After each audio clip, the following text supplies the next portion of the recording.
podcast is intended for mature audiences. The views and opinions expressed are those of the panelists and do not reflect in any way those of the podcast partners, sponsors, or affiliates. Enjoy. Hi, this is Michael Buffer, and you're listening to The Voice of the People. Let's get ready for Boxing Voice. Sky's the limit, baby. BoxingVoice.com. We don't fight for rings and stuff like that. I don't fear anyone. En este deporte no se viene a jugar y no le tengo miedo a nadie. We don't come to play in this sport. I fear no one in this sport. Does that mean that you will fight Triple G later this year? Como lo dije en la pelea pasada, ahorita mismo me vuelvo a poner los guantes. As I said in the last fight, right now I'll put on the gloves again. ¡Viva México! Canelo wants to unify all the titles. When did you realize, Andy, that you could take his power? Because of the Mexican warrior that I am, I got that Mexican blood in me, so talking about the Mexican style, I just proved it. BoxingVoice.com. Ain't no other sight in the game can see the Boxing Voice. Good morning, TBV. Welcome back, ladies and gentlemen, to another Boxing Voice Radio morning edition. Hashtag TBV podcast. Wherever hashtags are used, we are live. It is 9 a.m. here Eastern, 6 a.m. West Coast, 8 a.m. Central, and 2 hours behind that, what would be 7 Mountain Time. We're here to talk Canelo Alvarez versus Murata. It's looking like sources are saying this is a done deal, and Canelo will fight for the very first time in Japan. I don't know if this could be considered a super fight. I'm not really a fan of Murata. Always called him Toyota Corolla. Robert Brandt beat him. I just don't know that he's on this level. Pretty basic in my opinion. I think Canelo really puts hands on him because he's there to be hit. But he does have some power. Could he surprise Canelo? I don't know. All the details are not out. So there isn't a 100% understanding of what weight this fight will take place at. It's rumored 160 or 168 as of right now. It is not going to be on Cinco de Mayo. Rumors and sources are pointing to May 24th. May 24th, a Sunday in Japan. And it will take place early in the daytime so that it could be shown live on primetime here in the USA on Saturday night. So we as boxing fans still get it on a Saturday, but Canelo will be fighting on a Sunday. Almost hard to believe, especially when we're talking about a morning fight and Canelo so used to the evening, but I'm sure that the amount of money in question for this fight will be making Canelo fight Sunday morning in Japan. That being said, if you're just tuning in, don't forget to hit the thumbs up button and combat the haters who are trying to bring us down. And don't forget, you can also call in and give us your own opinion on this, your own spin at 1-425-569-5241. Press 1 one time. Voice your opinion right here on the Voice of the People hotline. Don't forget to add Nestor Gibbs on Skype. We're also having 2 interviews this morning. We'll have Damon Nicholson and Malik Hawkins. Hawkins is taking on Keith Hunter, the brother of Michael Hunter, the bounty hunter, that Hunter family. Heavyweight Michael Hunter has a brother named Keith who's going to be taking undefeated Malik Hawkins from TMT Promotions, a Mayweather promoted fighter. We last seen Malik Hawkins in the ring with Darren Price in a very competitive fight that ended in a freakish nature due to a dislocated knee or ankle, something weird going on with Darwin Price. But Malik definitely not sitting around and feeling depressed about his win. He's going right back in the ring and looking to replicate the win in a better fashion versus another opponent. So this is what we're talking about. 2 interviews, Damon Nicholson, Malik Hawkins, one trained by Calvin Ford. And we're also talking Canelo Alvarez versus Ryota Murata happening in Japan, May 24th, Sunday morning, Saturday night for us here in America. Let me head on out to my co-host in Indiana, Gross the Boss. I speak it Believe it, receive it. Speak it, believe it, receive it. Speak it, believe it, receive it. I can't say it enough. I speak it, believe it. Windows down, 2 attempts, handed bands over. Sicko hit, shot and miss, 2 to stand over. Turn up. Breadwinner, huh? Look who in the building. Let me check my Instagram. I might be at 1 million. And I'm in. BoxingWinners.com. Yo. Good morning. And big ups to everybody out there in the TBV universe. Back with another one, man. Canelo Cinnamon. I'm done, man. I'm done being a Canelo. Oh, man, you should do that. You should do this. No, man, Canelo gonna do what he want to do. And it look like he gonna be fighting Ryota Murata over in Japan on May 24th at the Saitama Super Arena, which holds like 36,500. That's the capacity. Maybe a little bit more for a boxing event. But, yeah, man, I think it's a good fight. And the middleweight rankings came out yesterday, the Ring magazine. They still had Canelo, you know what I'm saying, at the top of the list. And they had Murata number 5. So should be a interesting fight. We seen Murata against Brent. He looked way bigger. So he's going to be a big guy. And I'm going to be interested to see if Canelo can chop him down and get the stoppage. Or will it go to the distance? What's going on, Ness? What up, man? I guess the biggest question of the day is, are you going?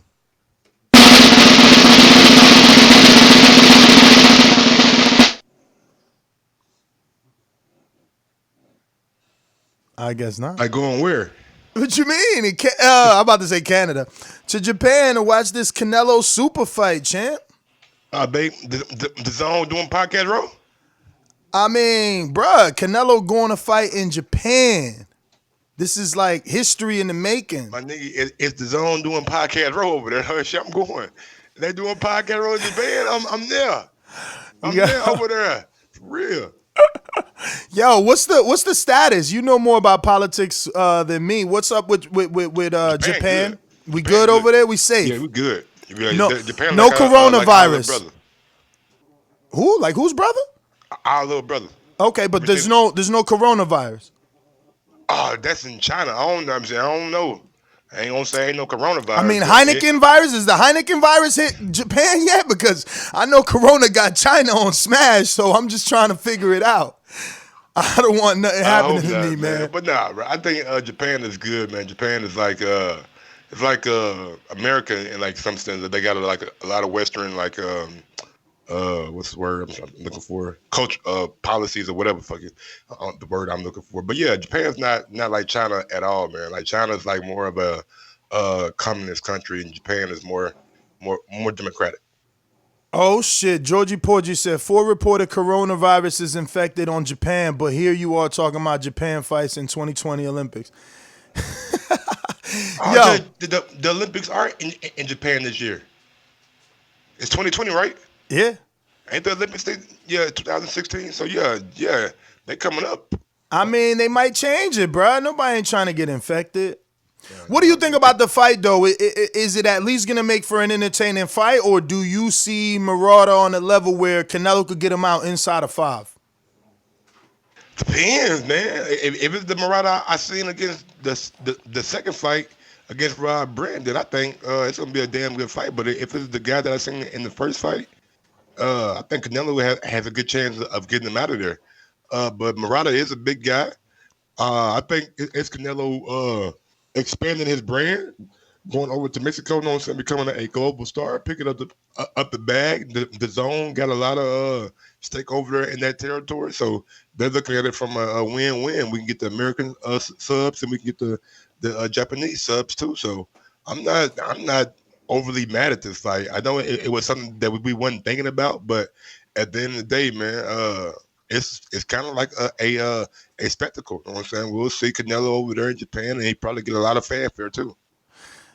Just for facts, a lot of sources are reporting that this fight is a done deal in Japan. Yahoo Japan, Asian Boxing Info, Yahoo News Topics. There's some unnamed source in the Murata camp leaking the information. Now, I gotta ask you, do you think it's real? Because like if I was in the Murata camp and the rumor was I was gonna fight Canelo, I'd keep feeding pieces to the media too to stay relevant. A few days ago, Billy Joe was in the conversation until, someone put I think it was Oscar that was like, man, that's a lie. Billy's never been in the conversation. So he finally got out. And what I'm saying is, if you're cunning, slick, and know what you're doing, you can be an Eddie Hearn and continuously say how your guys are in the running or possibly getting the Canelo fight to build or raise profile, as he likes to say. I think, honestly, man, them boys excited. You know what I'm saying? They got a Canelo fight. They got a lottery ticket. They got a big event coming to Japan. And sometimes when you get those kind of events, you know what I'm saying, even though somebody is in your camp, maybe it's not like the trainer. Maybe it's like one of Murata homeboys or something like that that's leaking this information. He's probably excited for his dude. He got a big fight over in Japan, and they bring Canelo over. So I just see it as, I think when you have more than one outlet in Japan covering it, then I think you got to give it some validity. And I just think that the Murata team, they're excited, man. Like, how many times? Like, whoever thought that Murata was gonna be fighting Canelo? Nobody. I know I did. I didn't even think about that, you know what I'm saying? So I think Murata's team is like excited and they're just looking forward to the fight, and maybe just being overly excited they let things slip, because we know for the most part when anything's named, you know what I'm saying, Canelo come out and be like, hey, I'm fighting this dude on my social media, you know what I'm saying? That's how Canelo do that. Like he normally drops it first, just like Floyd Mayweather, but maybe Murata's team just overly excited and they let something slip. Yo, there's a fight that's gonna take place on some card. Maybe you can help me pin it down. That's gonna be Golden Boy PBC. Whoa. Michael Benson just tweeted. Big ups to Bishop Mix. Despite Canelo versus Ryota Murata talks, it is now being reported in Mexico that Billy Joe Saunders and Callum Smith are once again the main options for his next fight, with Murata as option B. It is claimed this week will be the key for a final decision, according to ESPN Mexico. This tweet happened, let's see. And it's like I said, man, if I'm in the Murata camp, I'm keeping the rumor warm by doing this, But let's be real. After what transpired yesterday, or should I say all week, I think Supermax just said the tweet is old, though. It's older, like I think like 5 hours older, you know what I'm saying, than the Murata tweet. Came out last night, 1:28. Yeah, I know. Everything else is new. But anyway, what do you think, like, how likely do you think it is, Murata? I mean, again, with everything that transpired yesterday, it seems almost... Lou out here clearing shit up again. Yeah. He said he wasn't going to say nothing. He back out here talking. Well, we got a tweet from Lou DiBella. And it's a good tweet, though, you know what I'm saying? He's just trying to get everything ironed out. Be fair. I know how hard that is. That is not what I said. Deontay and his management team did not want to entertain a multi-fight Dazn deal, and presenting it changed our relationship. Truthfully, Wilder has never ducked or feared AJ. Hashtag boxing truth. Big ups to Lou, man. Big ups to Lou. Man, I think Lou just getting a bad rap, man. I know it's tough. Wait. So what, Lou said something to somebody, or someone put out a quote he said to them? Fight News 24/7. Maybe Eddie Hearn was telling the truth after all. Wilder didn't want it, says Lou DiBella. Then he comes back out and says, that is not what I said. Deontay and his management team did not want to entertain a multi-fight deal with Dazn. And after presenting it, it changed our relationship. Truthfully, Wilder has never ducked AJ. Uh-oh. Did someone call Lou? No, 24/7 did a story where they misquoted him. and he just setting the record straight. Don't forget, man. Tonight we got Caleb Plant on. Yes, we sir. got Nathaniel Gallimore on. We got who's we got on this? Somebody else that I'm forgetting right now. We have Caleb Plant 7:30, Andrew Tabiti, and then we have right now in 5 minutes Damon Nicholson. At 10 o'clock in the morning, we got Malik Hawkins. At 7:30 at night, we got Caleb Plant, the IBF champion. At 8 o'clock at night, we have Nathan Gallimore, the only man to knock out the unified champion at 154 pounds from the Dominican Republic, Jason Rosario. And then we have Andrew the Beast Tabiti, signed and promoted by TMT Promotions and Floyd Mayweather. We have Damon Nicholson coming on in about 5 minutes. If you haven't already asked Damon a question, you can do so by heading on over to our patreon.com/The Boxing Voice page and help support the channel, keep us here and existing, and also get an opportunity to ask some of your favorite fighters some very personal questions that will be read to them in your name. And I'll do my best I need to a get call them to all action, answered. baby. I need a call to action. I need Layla D, Canelo, Matt Garcia, Southside Deuce, and make everybody out there in the chat who's listening right now smash that thumbs up button. Take 1 second out. Just 1 second. It won't take long.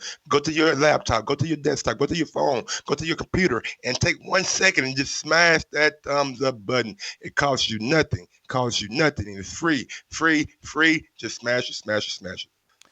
Let's people saying when's Bud coming on. Look, man, I texted him the other day directly to his number, sent them a couple things, and we're just waiting, bro. We at the liberty of a superstar. There's not much we can do. He said today was a good day for him. So if he happens to call us, we will slide him in and possibly bump someone off, is all we can really do. Yeah, man, just gotta wait, bro. Sometimes guys like Bud, you know what I'm saying, just got a lot of things going on, you know what I'm saying? It's not like he's not a fucking superstar in the sport of boxing. He's probably been pulled a lot of ways, just like every other boxer. But back to this Canelo and Murata. Now, I'm not a fan of the Billy Joe Saunders fight. I know Billy Joe wanted to fight, but I think Billy Joe ain't really did nothing to deserve the fight. You know what I'm saying? I think look at Billy's last 2 or 3 opponents. It's just been like Billy should be doing a lot better than that. Yeah, but Murata didn't do any more than Billy to get the fight. Murata came back from the dead. Nigga, somebody we thought Rob Brand. Well, I know I did. I know, but how you putting more stock in Murata coming back from a loss than a dude that never lost? I done seen Billy lose. He just ain't been called a loss. I done seen Billy lose. But honestly, man, I'm just not. I know the fight with Murata is gonna be more action.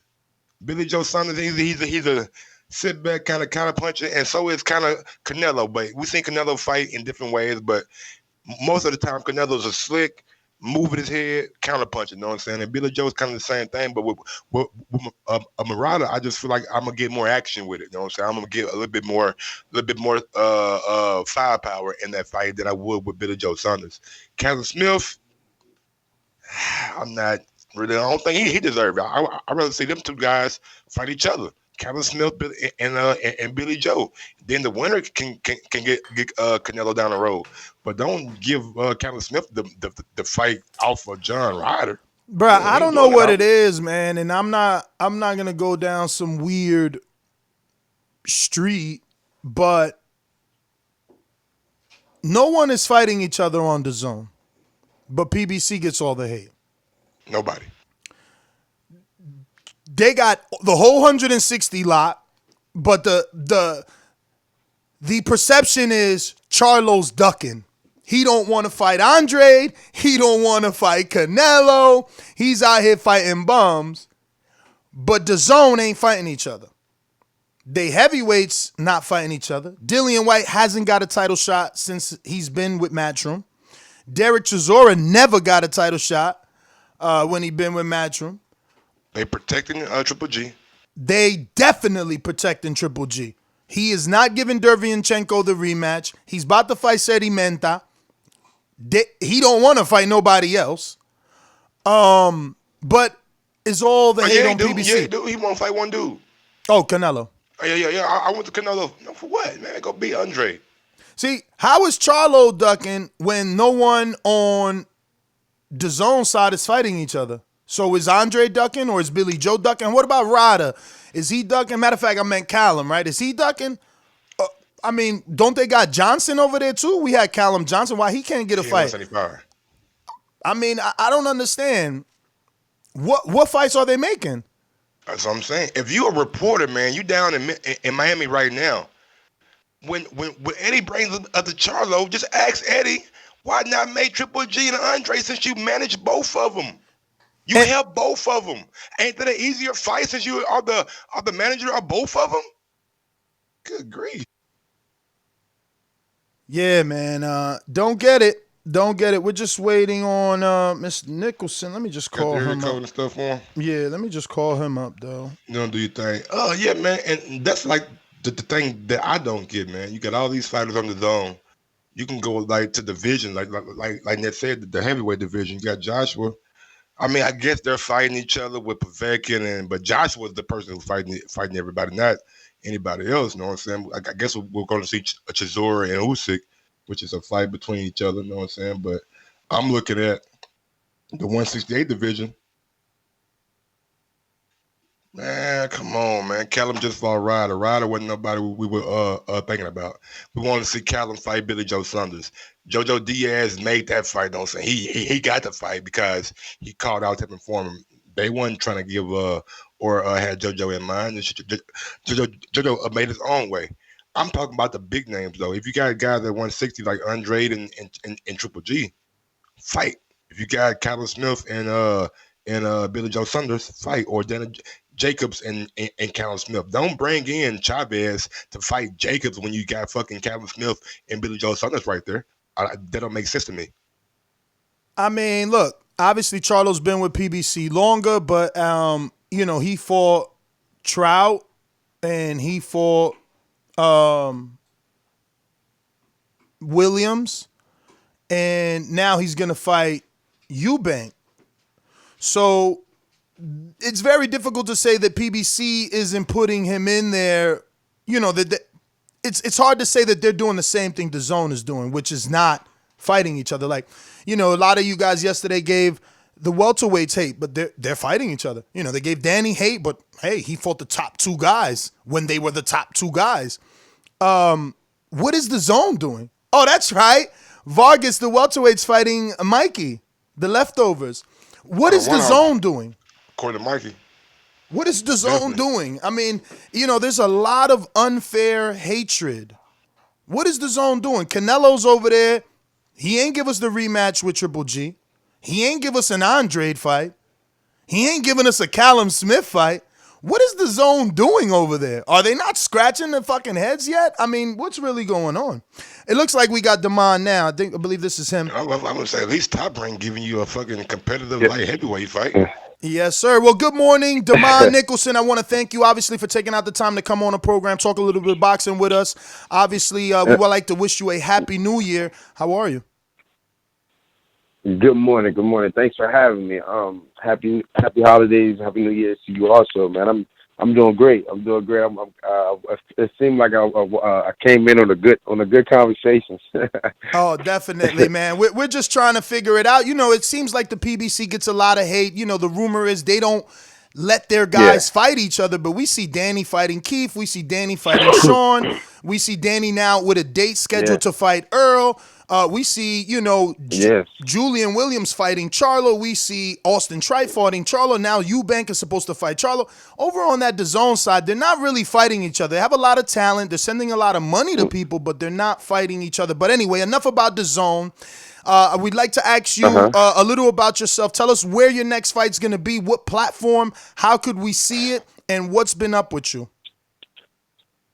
Man, it's not too much been up with me, man. You know me, I'm just trying to stay busy. My next fight will be at Maryland Live Casino. I believe Murder Live, the casino, will be streaming the fight live. And yeah, it's gonna be February 28th.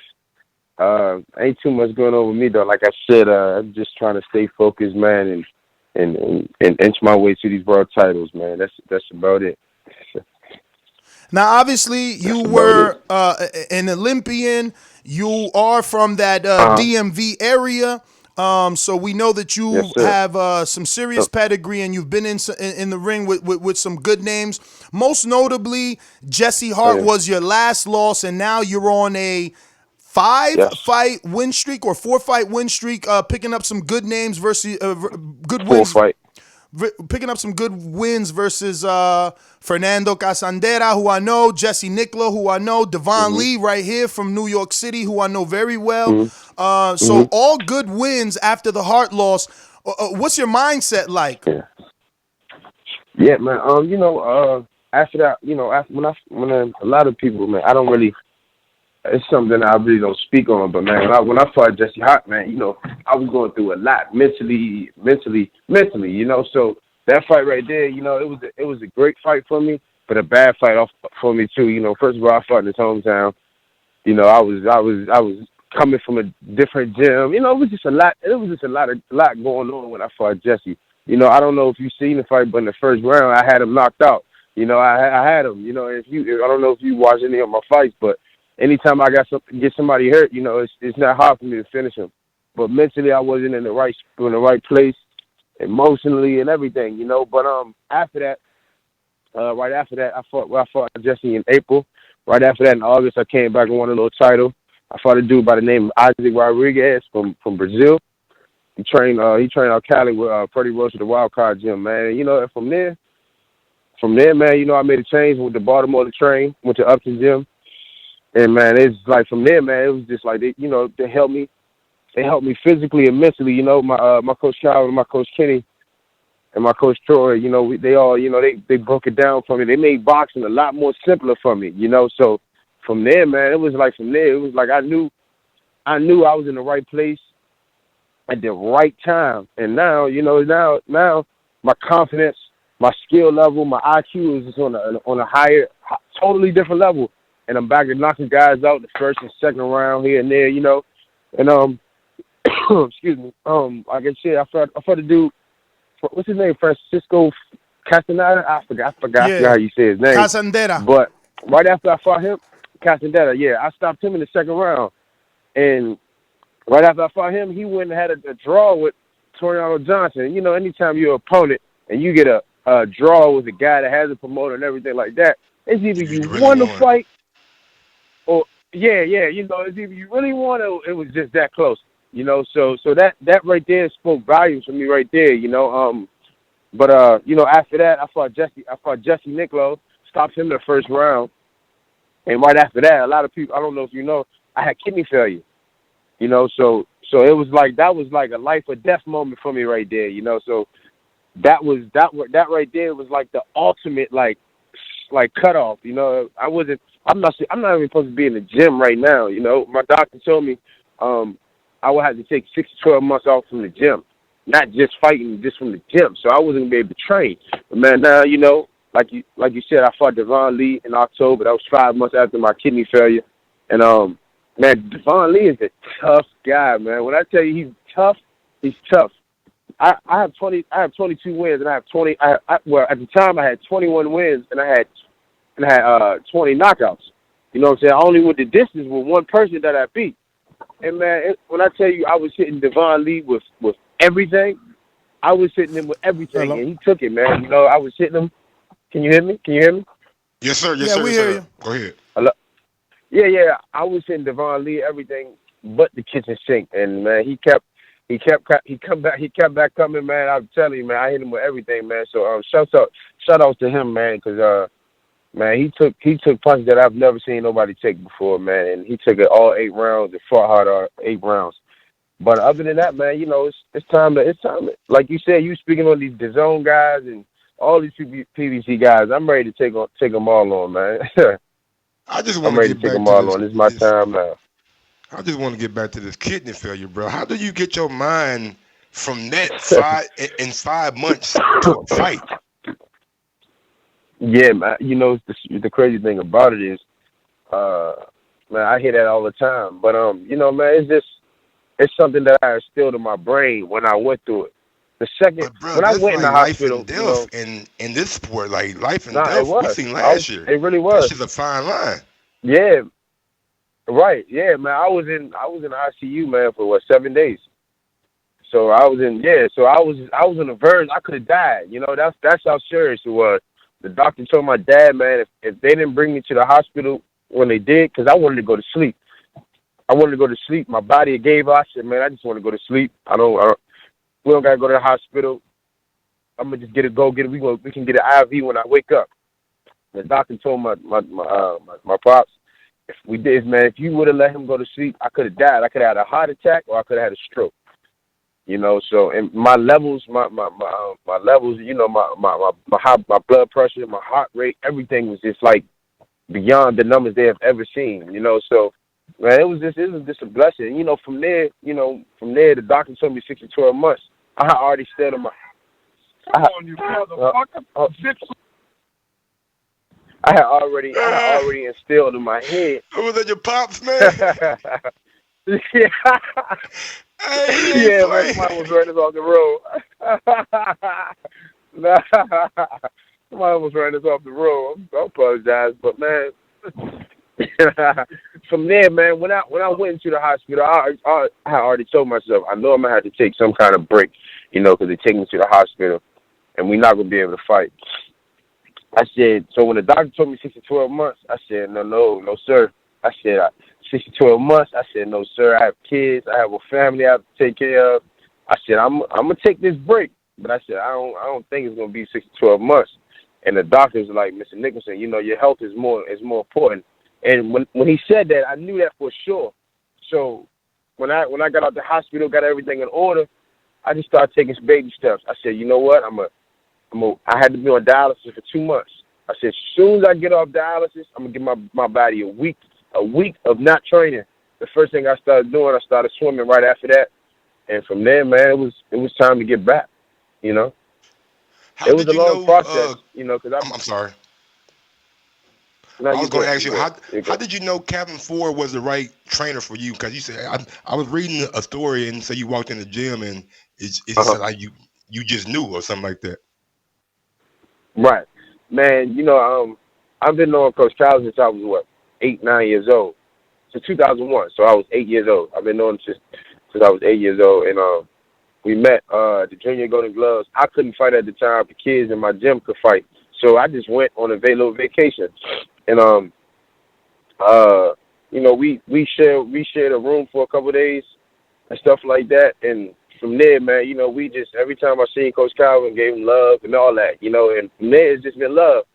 So after my Jesse Hart fight, you know, my dad was like, man, if you're gonna continue boxing, man, you have to get around some professional trainers, somebody that's been on that level or that's been there before. And I was like, you're absolutely right.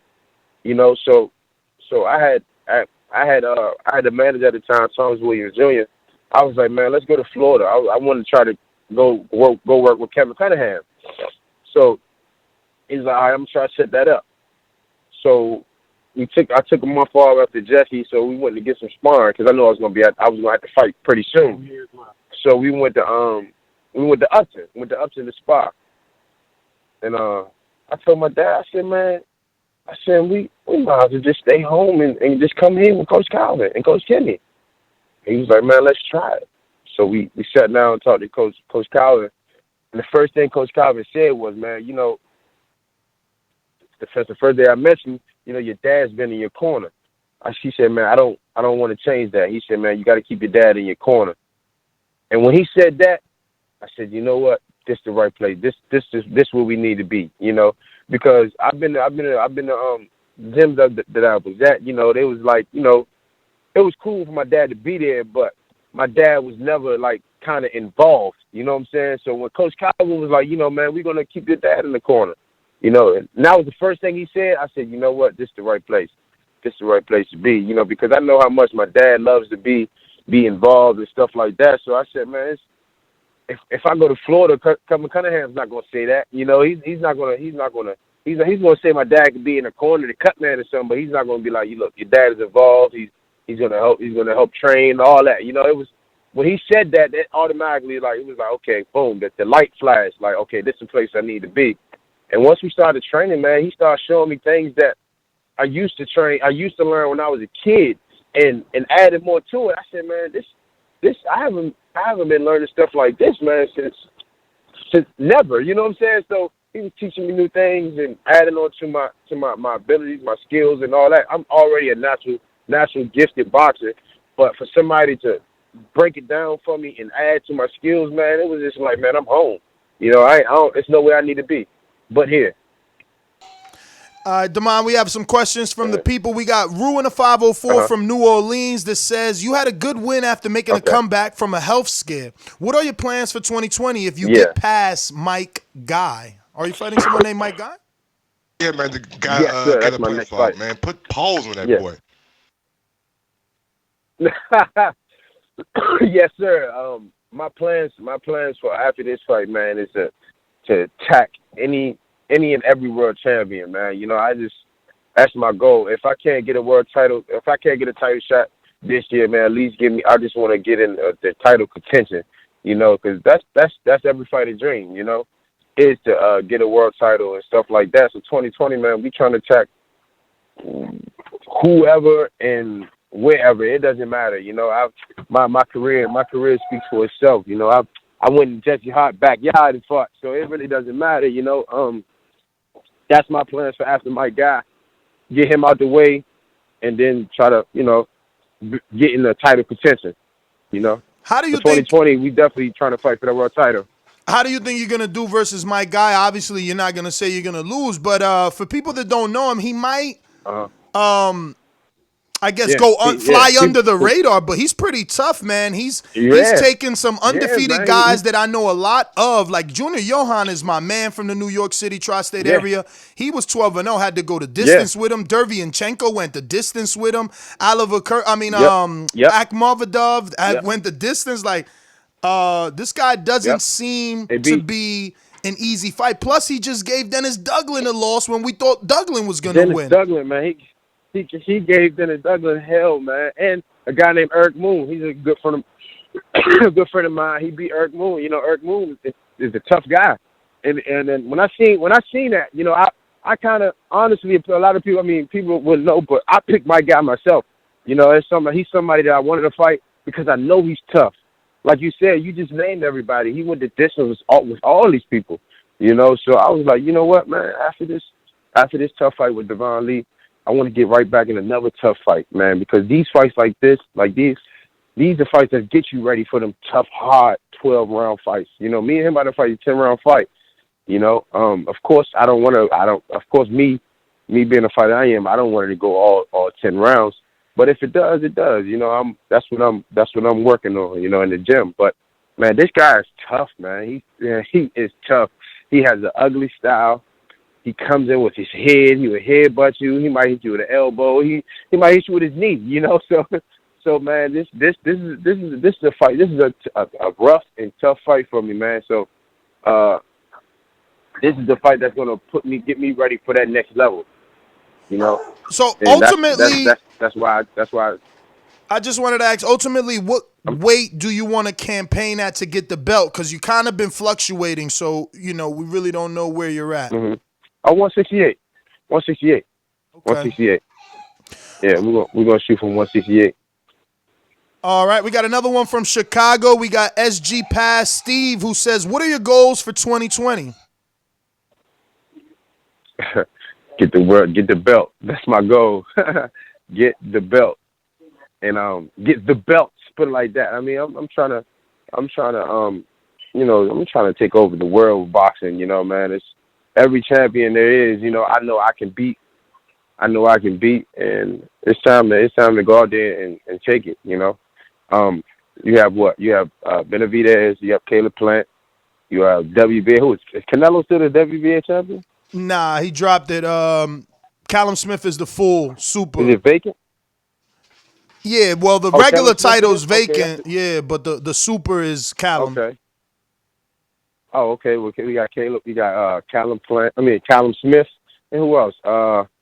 Who's the WB? Oh, and then you got Billy Joe Saunders, Billy Joe Callum Saunders. Smith, Yeah, Billy Joe Caleb Saunders. Plant, David That's the Benavidez. fight I would love.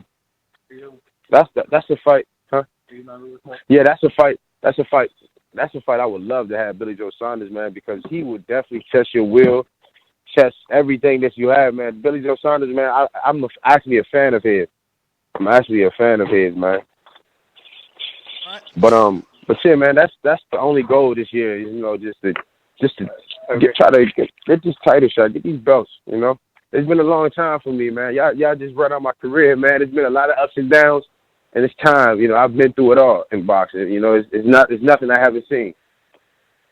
For sure. We got another one coming from CYP in California that asks, if you could have 3 fights, your choice, in a row, who would they be? Woo, man, that's a good one right there. If I could have 3 fights in a row right now, okay, boom. Hold on. Is this 3 fights including my guy or without my guy? Without. After you beat my guy. Okay. After I beat my guy, okay, boom. After I beat my guy, I would say, damn, I wish I had box record up right now. Who if I can pick 3 fights right now, okay. Who's a good fight? Oh, my first fight would be Ronald Graville. Okay. Ronald Good barometer Graville. fight. Yeah. He's with you know, Money Team. Right after that, I'd take Caleb Plant. Yeah, I'll fight Caleb Plant. And right after Caleb Plant, I take Billy Joe Saunders, just because they remind me of each other a little bit. Let me ask you, though, why you want Plant and Saunders? Those seem to be the 2 highest level boxers in that division. Like, they got that mind, you know, and they box. They're boxers before they're punchers. I mean, even though Plant is seeming to develop into a puncher. Yeah, man. You know why I would take them to, honestly, is because they're the 2 fighters that's going to actually push me to really lock in. You know what I'm saying? It's a boxing is a sweet science. You know what I'm saying? And it's not a lot of people out here who can really box. You know, but I know them two right there. They're gonna really make me lock in. They're gonna take me somewhere else, somewhere mentally I've never been before. And that's just the fun part of boxing. You know. That's the fun part of boxing. You know, when you step in that ring, you might have each and every round is going to be a test. You know, so that's why I like I'm a daredevil, man. I like tough situations. I like to be in tough situations. You know, so man, I know when I fight with them, you know, it's really going to be a test. It's not going to be a walk in the park. All these other champions, you know, it probably won't be a walk in the park either, but I know I can pick them apart. You know, like, to me, Benavidez is one-dimensional. You know, Caleb Smith, one-dimensional. All right, we got another one I'm sorry to cut you off. We got another one from Seattle, Washington, Mr. PBC, who says, who's your top 5 artists you bump to when you're in grind mode? When I'm in grind mode, okay. I'm gonna go to my Apple Music right now. But now, honestly, my top 5, man, is Future, Roddy Ricch, Meek Mill, and I don't know, have a top 5, but definitely Gunna and Lil Baby. You know what I'm saying? But Future is my number 1. You know, Future is the person I would listen to that gets me on that level. And then Roddy Ricch, he's one of my favorite artists right now. It's crazy. It's crazy you say Roddy Ricch, bro. In my gym, they don't even let music play. The coach, you know, he likes for you to hear him, and he don't want music. But I had slid on the Bluetooth. I put that Roddy Ricch album, and everybody was bumping to that. Yeah, man, Roddy go hard. Boxing, man, you gotta. To me, the way I was taught, you know, the music helps you move, helps you stay loose and stuff like that, you know. Definitely. That's what I was taught, you know. But we got the last one coming from Dual Ingram that says, what can you tell young fighters about boxing business that will change their path? Man, wow. And see, that is a great question. What I would tell these young fighters, first of all, before you turn pro, try to win a national tournament, or if you can make the Olympic team, please just try. And from there on out, you just have to cross your I's and dot your I's and cross your T's. And it's best to get a lawyer. Get a lawyer, somebody who supports you, not a lawyer that knows this person or that person. Somebody outside of boxing that nobody knows. I think that's the best. That's the key thing that these young fighters didn't. These young fighters don't know, and I didn't know. You gotta have somebody that's in your corner who really cares about you, or who really has love for you, and is not looking for money. Somebody who's been there from day one, or somebody who just loves you. That's the most important thing in this game. Because this boxing, it's not a sport. It's worse than, it's like the streets. You can't get caught up in your feelings. Because again, it's a business. You can't take nothing personal. Everything is just business, and you have to keep it that way. You have to remember that. That's the best advice I can give these young fighters right now, is especially to get a lawyer, somebody who nobody know, and somebody in your corner who really, really cares about you. Because at the end of the day,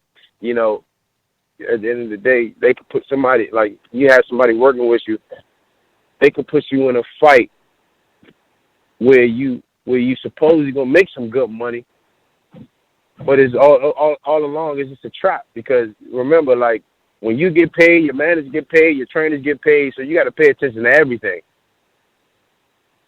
That's the best advice I can give these young fighters, man. Is just pay close attention to everything, and get somebody in your corner that really cares about you, and your own lawyer. That's the most important thing. Well, Desmond, man, I want to thank you, obviously, for giving us the opportunity to talk some boxing with you, man. We wish you the best in your upcoming fight with Mike Guy. We definitely want to get you on after the win for the victory lap and see what's cooking for you next. Congratulations on the union with Calvin Ford. We do think highly of him, and shout out to your father for sticking around in the corner, man. Like I said, wish you nothing but the best. And if you have any social media, can you please give it out at this time? Yes, sir. First of all, I want to say thank you, man. I really appreciate you having me on the show. It's an honor and a pleasure, man, to talk to you guys, especially bright and early this morning while I'm on my way to the gym. But you can follow me on Facebook. Is this Damon Nicholson. On Instagram, is this Damon_Nicholson. And Twitter, Damon Nicholson. Or you can type in the best at it. Just make it easy for you. And I hope you gentlemen have a great and wonderful day, man. I look forward to speaking with you after this win. All right. Thank you, Damon. Yes, sir, man. Take it easy and definitely get that work in the gym, man. Don't hurt nobody. There you have it, ladies and gentlemen. Contender Damon Nicholson scheduled for a fight coming up here with Mike Guy. And we're going to continue to follow that career, see what's shaking for him. 26-year-old out of the DMV area. How they take Ivan's whole purse? They took his whole purse? Yeah, Ivan had been suspended for a year by the New York State Commission or whatever after biting Danny during the fight. They also took his entire purse, and he was fined $10,000 on top of that. Redcat has the right to appeal with a formal hearing. I mean, look, he probably going to appeal. He probably going to appeal because remember when Julio Cesar Chavez got busted for smoking marijuana, they fined him $1 million. Then it dropped to like 100,000 or 90 or some shit like that. You can't take his whole purse, bro. That's crazy. I mean, look, I'm not going to say you can't take his whole purse. I'm going to say if that's what they decide, so be it. Mike Tyson set the precedent. Listen, bro, Mike Tyson set the precedent.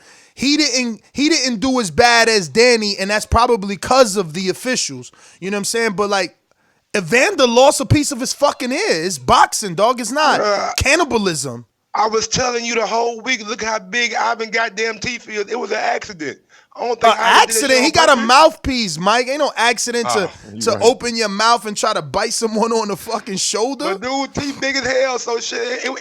Man, bro, if you watched Ivan, the whole thing, I was like, bro, why Bruh, is Ivan teeth I standing out told like you that? everybody getting veneers now, man. They used to be Them like 4,000 to motherfuckers big. 6,000. I think they dropped. We gotta find out. They dropped. No, I'm serious, bruh. When that shit first came out, you had to have like 6K to get some veneers. Now everybody got a bright smile. Everybody got a motherfucker. Everybody looking like a Tic Tac. You know what I'm saying? They all got Tic Tac teeth now. Niggas smiling hard out here. Mm-hmm. Listen, I'll get me some if they that cheap. I mean, 4,000-6,000, I ain't doing. If they drop that price, That's the a way lot of it's surgery looking, on this, nigga. huh? Ain't there like a lot? Like you got to get like implants and screw them in. Look, I've never done any research, but I thought veneers was just like, I could sound real stupid right now, but I was just assuming they was like slide-ons. Like go right on top of your shit, like the gold caps and shit. Remember back in the day, you had all the whole bottom done, the grills. I mean, maybe I don't know, bro. I don't know, bruh, because they look too fake. They look too fake. I'm just saying. Yeah, the day, bro. A lot of guys got them. Mm-hmm. I ain't even give Malik a little warm-up text like I did to mine. Yeah, gonna give me a little one more. Oh yeah, big ups to Dazn, man. That man went through a lot, brother. Kidney failure. Yeah. Changing coaches for the JC Hart fight. You know what I'm saying? And big ups to his dad for like realizing like, bro, if you want to go far in this shit, man, you gotta get a elite level coach. You know what I'm saying? And Calvin Ford is definitely that. So I'm expecting some good things out of Dazn under Calvin Ford, man. Calvin Ford is a good coach. So we'll see how that translates. And you know, when you in there with like minds, you do better, right? Like he's in there with Javante and Cassius Chaney, so it's yeah. Lot different of, environment. Man. It makes you work harder.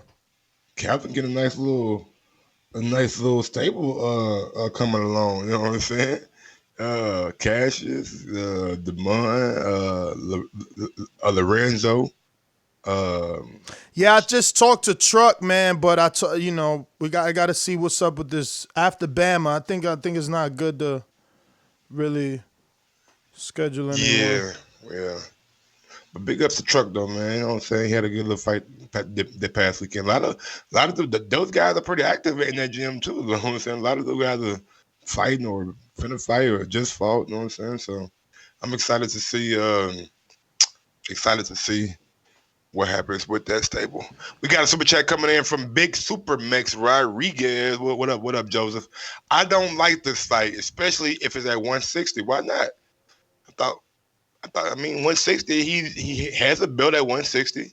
Has two belts, has the ring belt and the WBA belt. So he's a 160-year until he's not. You know what I'm saying? Until he comes out and drops it like he dropped the 175, he's a 160. Do you really want to give Murata the advantage of going up to 168? It might be an advantage for him too now, because he ain't got to make the normal 160 weight, and he could be stronger at 168. Got to think about that too. Yeah, man. I don't know how much of a difference it'll make from. I think Murata's too basic, man.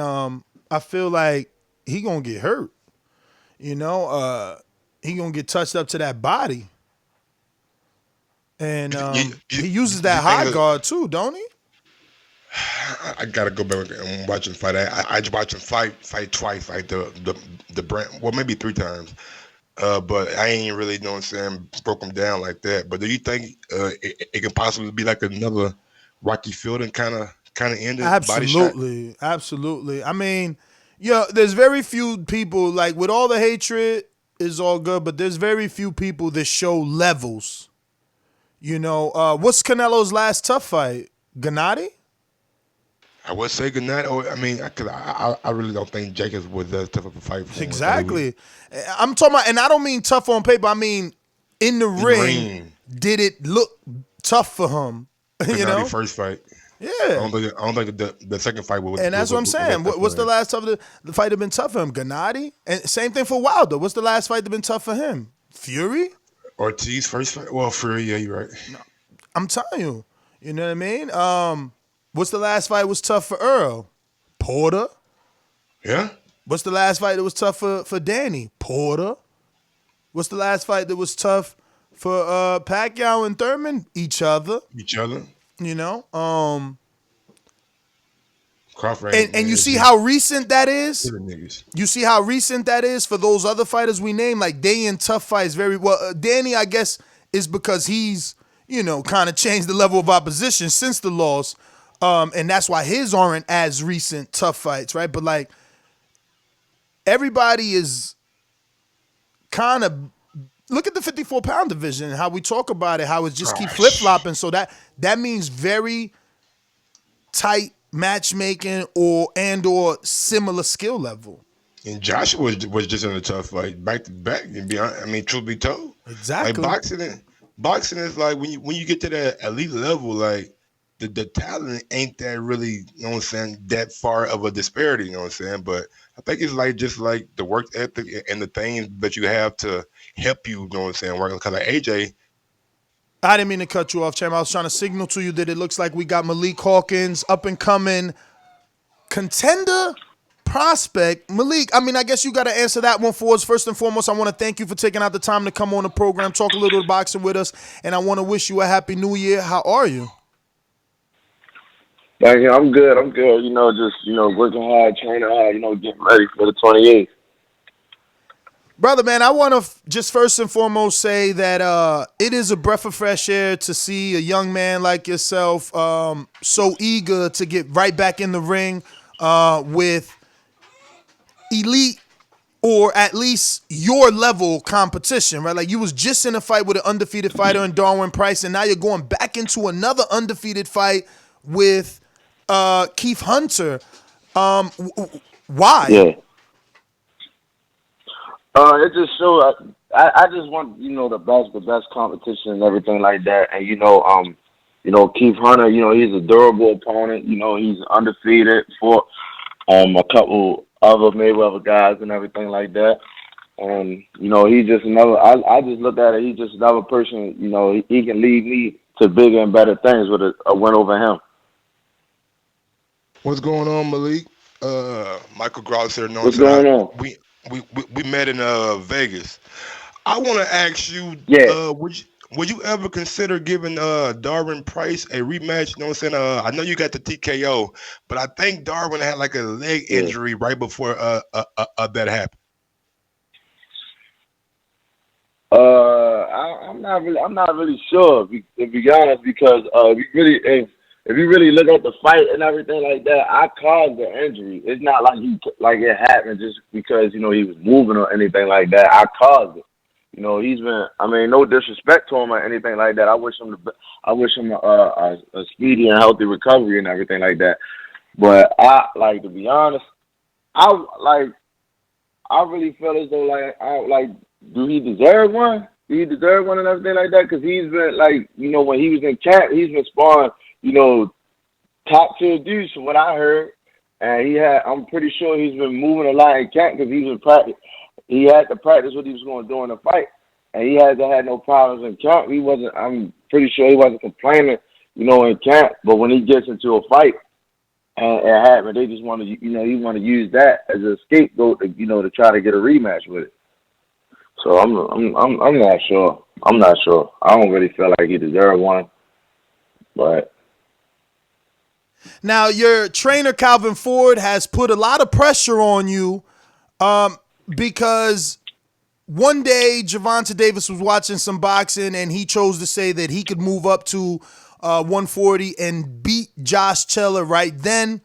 Calvin Ford turned around and said, so could you, Malik Hawkins.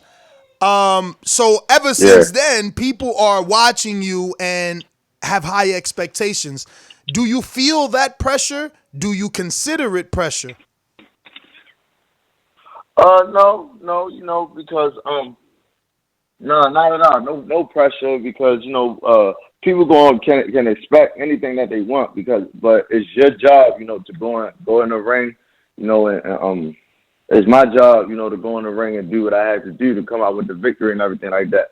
Other people's opinions and stuff don't really matter to me. It doesn't really matter, what they think. Only person I have to please is the network and my promoter.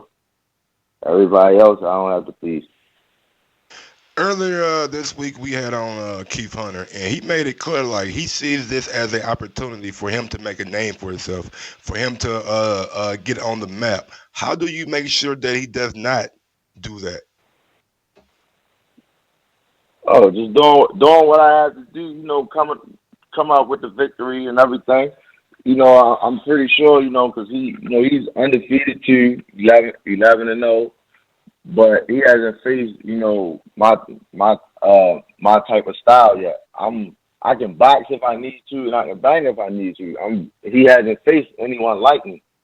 Like I'm really an animal for real. Like and it's not, and I'm not trying to, you know, gas myself up. It's just the truth. It's just how this is how I was raised.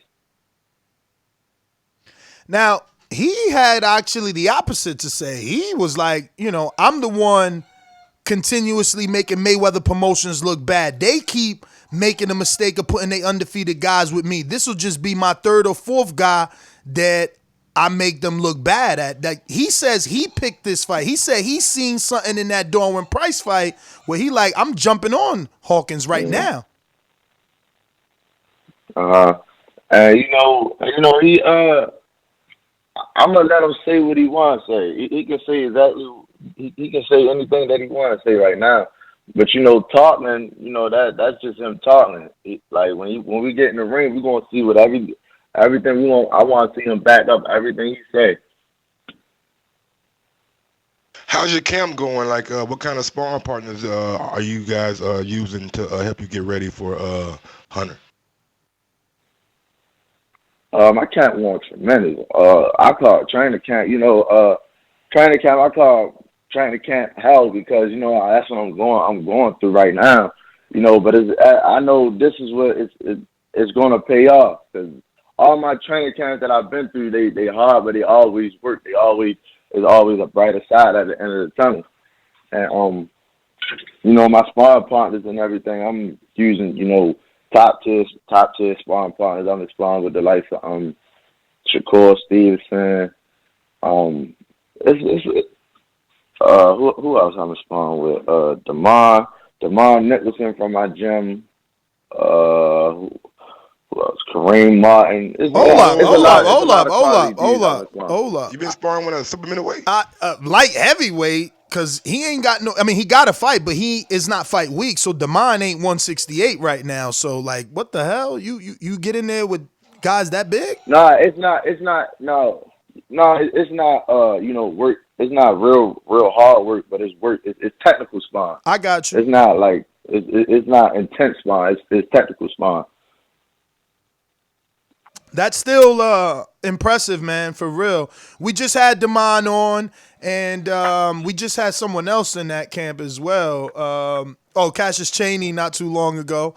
You guys definitely have a great little stable over there, man. And, you know, shout out to you, Javonta, and everyone else that's helping make a name for Calvin Ford. Obviously, we all knew him from, you know, other things and how he's been helping the community. But you know, you guys are doing a great job. So, was there other names given to you besides Keith? Because, again, Keith came on here kind of saying that he picked you.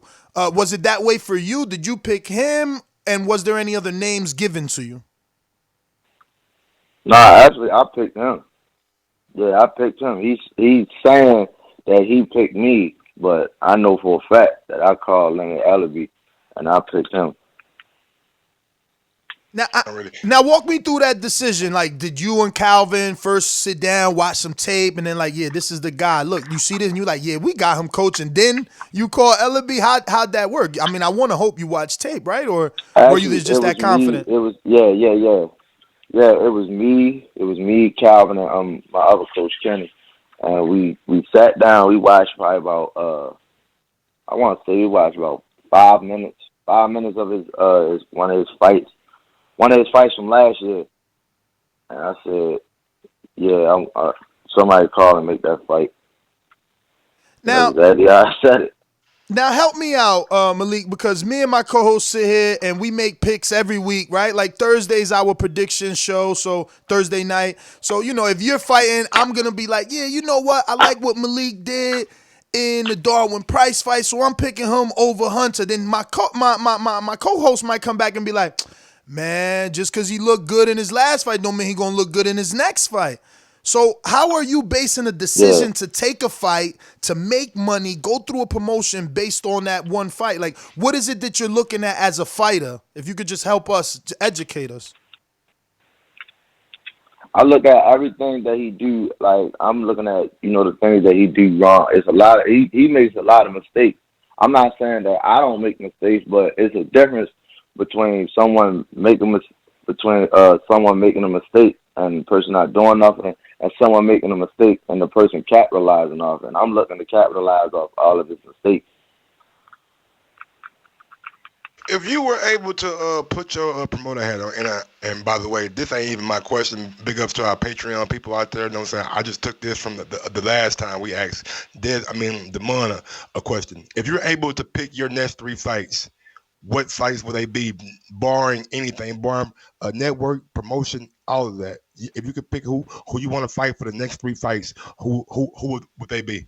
After you beat Keith Hunter. Absolutely. That's a real good question. I know one of them fights would definitely be with Josh Taylor though. I think Josh Taylor would probably be my the third fight. Josh Taylor would be the third fight though. I know that. What would you use as a I don't really know. What would you use as a barometer? I mean, to get to Taylor, can you go through Regis since you got 2 more fights left? Yeah.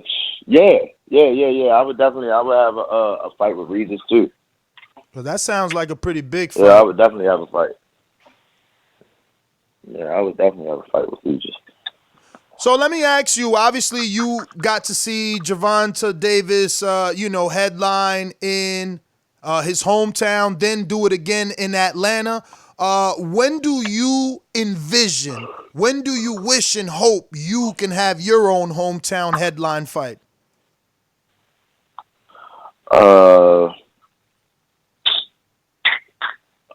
I wish I could have one by sometime this year.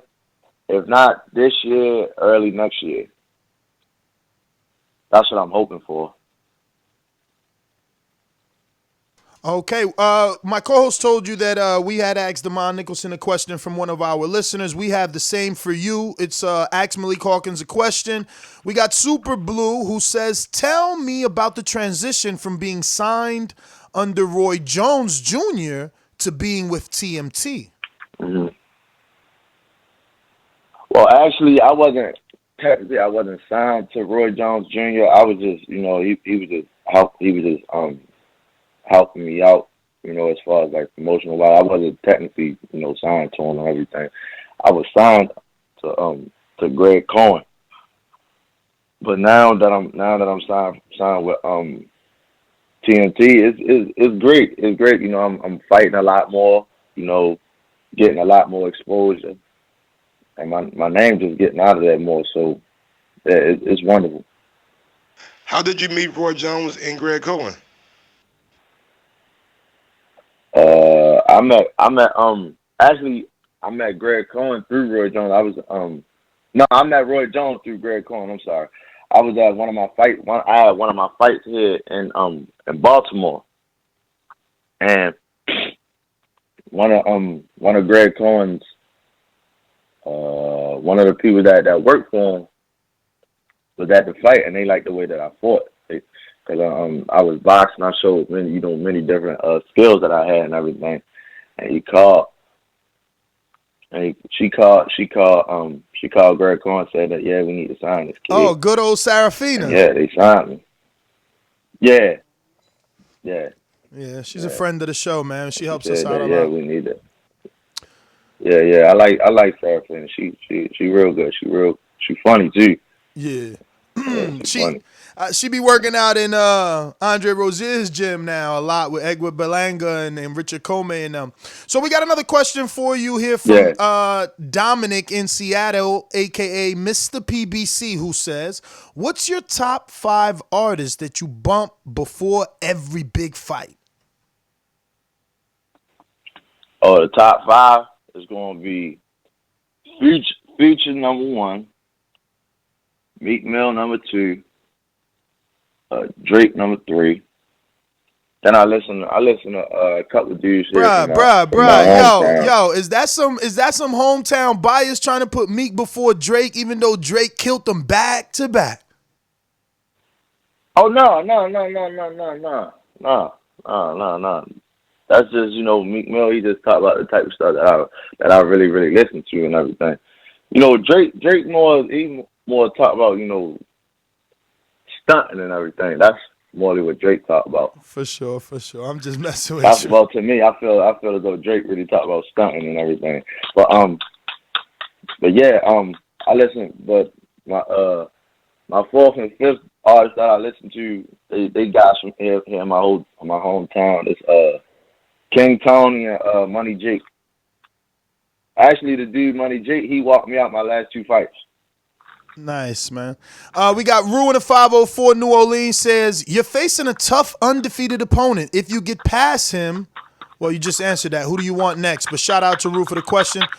We got another one from Dual Ingram that says, "Why does it seem like you don't fight like a tall man? Before the stoppage of your last fight, it seemed like the fight was slipping away from you." That's just how I was raised and everything like that. I mean, I can fight like a tall man, but I really I just don't.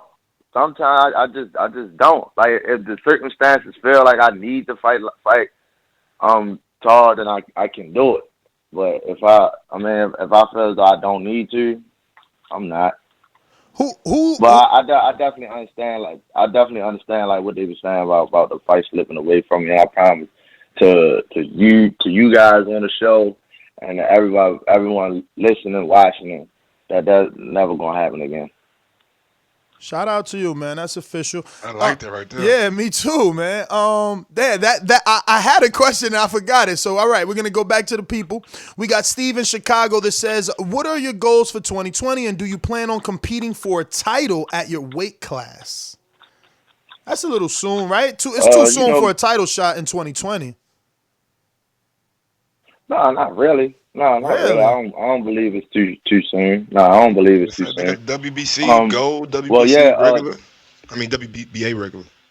Yeah, some type of title. If not the world title, some a regional title or anything like that. And but my goal for 2020, just to stay busy. Keep getting better, keep getting my numbers up, keep getting more exposure. And, hopefully by the end of 2020 or beginning of 2021, I should have a world title shot. I always hear you bring up Josh Taylor. Do you think Josh Taylor is just the best in the division? Because I never really hear anybody bring up Jose Ramirez and say, I want to fight him. I want to fight him too. I just feel I say Josh Taylor because of course he's the one with the belts and everything like that, and everybody wants to go at the top guy with the belts. So that's mainly the reason why. Jose got 2 of them too, though. He yeah, but I think they gave Josh the ring though, right? Didn't Josh? Yeah, I got like 3 of them. So Josh got the WBA, the IBF, and the ring, and Jose Ramirez got the WBO, and the WBC. Yep. So, Malik, what belt is more important to you? Because we ask fighters, and they like to say that the green belt is more prestigious, but what belt do you grow up loving or wanting? I mean, to be honest, I always wanted the WBA belt. Okay. I just like the way it look. Okay. I like the way it look. That black, you like the black then? The way it look and everything. Yeah, I like the way it look. Okay. Like the first time I ever seen it. Then when I seen it in person, I was like, yeah, I definitely want one of these. Nice. So I mean, I want a belt period, but if I can get that, I get that WBA belt. Oh my Lord. So, I know we're talking big names and stuff like that, but are there any veterans in the game that you would like to get in the ring with? Because you know those are the type of names that can springboard you to the Josh Taylors and Jose Ramirez's out there. I mean, Regis fought, and so did Crawford. They fought on Julius and Dongo. There's Argenis Mendez out there that's fought a lot of guys. You know, Rancis Bartholomew. He's fought a lot of guys in and around that could give us a great barometer of where you're at. Ismael Basuro, someone that's fought Anthony Carolla, who's also fought Linares. Like, there's a lot of names because you're number 50 on BoxRec, and you've actually moved up 2 spots, so you're already ticking in the green going up. But there's a lot of names. Antonio Orozco is a guy that Jose Ramirez has faced as well. He couldn't knock him out. Raymond Beltran, former world champion, been in the ring with everybody, like Hank Lundy, someone you know. He's been in there with Crawford. Any of those veteran names you're looking at? Yeah, we definitely looking at, you know, Mendez and Dongo. You know, we definitely looking at, those are the top 2 names that we're looking at right now. And, you know, but we more focused on this fight right here. But after this fight, we definitely going back. You know, we definitely going back, and we going hunting. For sure. How did you?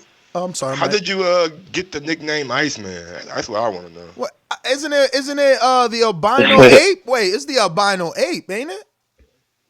How many names? It's both of them. The albino ape. That's just like, I'm gonna be honest. The albino ape. That's something I came up with. You know, because my coach, you know, my coach always got this thing like he raising gorillas in the gym and everything like that. And I'm light skinned, so I just said albino ape, and that's just, you know, that's just what it is.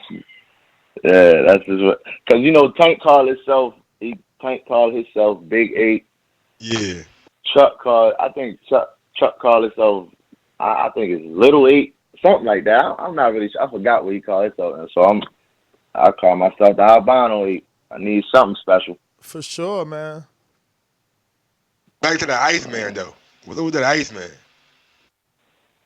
Oh, yeah.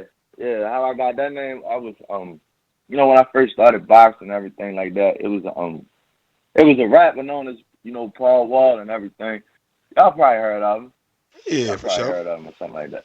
But I used to know all his songs and everything like that. Yeah. And I used to know his songs and everything. And a couple dudes in the gym kept saying that I looked like him and everything like that. So I started walking in the gym, you know, with aluminum foil in my mouth. You know, just try to pretend to be like him and everything. And people just started calling me, you know, Lil Iceman. So that was my nickname. It stuck. Man, the South, baby. I love the South, baby. We got another one from. I'm sorry. Nah, go ahead. Okay, we got another one from Jay. Don't know where he's from, but it says it's just a shout out because we already know you answered this. He said, "Would you ever consider a rematch with Price down the line? The fight had really good action until the knee went out." Next one is from California. CYP says, "Who wins, Wilder versus AJ?" Ooh. I like both of them in that fight, but if I had to choose, I'd definitely pick Deontay Wilder. I would pick Deontay Wilder. Oh, you sound like a fan of AJ a little bit. No, I am a fan. I'm a fan of both fighters, to be honest. I'm definitely a fan of both fighters. No. The reason I ask is I want to get your opinion on that last performance versus Ruiz, how he got his belts back. Yeah, I feel as though Anthony Joshua, I feel as though he did great. To be honest, I feel as though he did great. He did what he had to do. He was smart, you know, and he came out with the victory. Were you more impressed with Joshua, or were you more unimpressed with the way Andy Ruiz came in like into the fight? I was more. I felt as though I was more.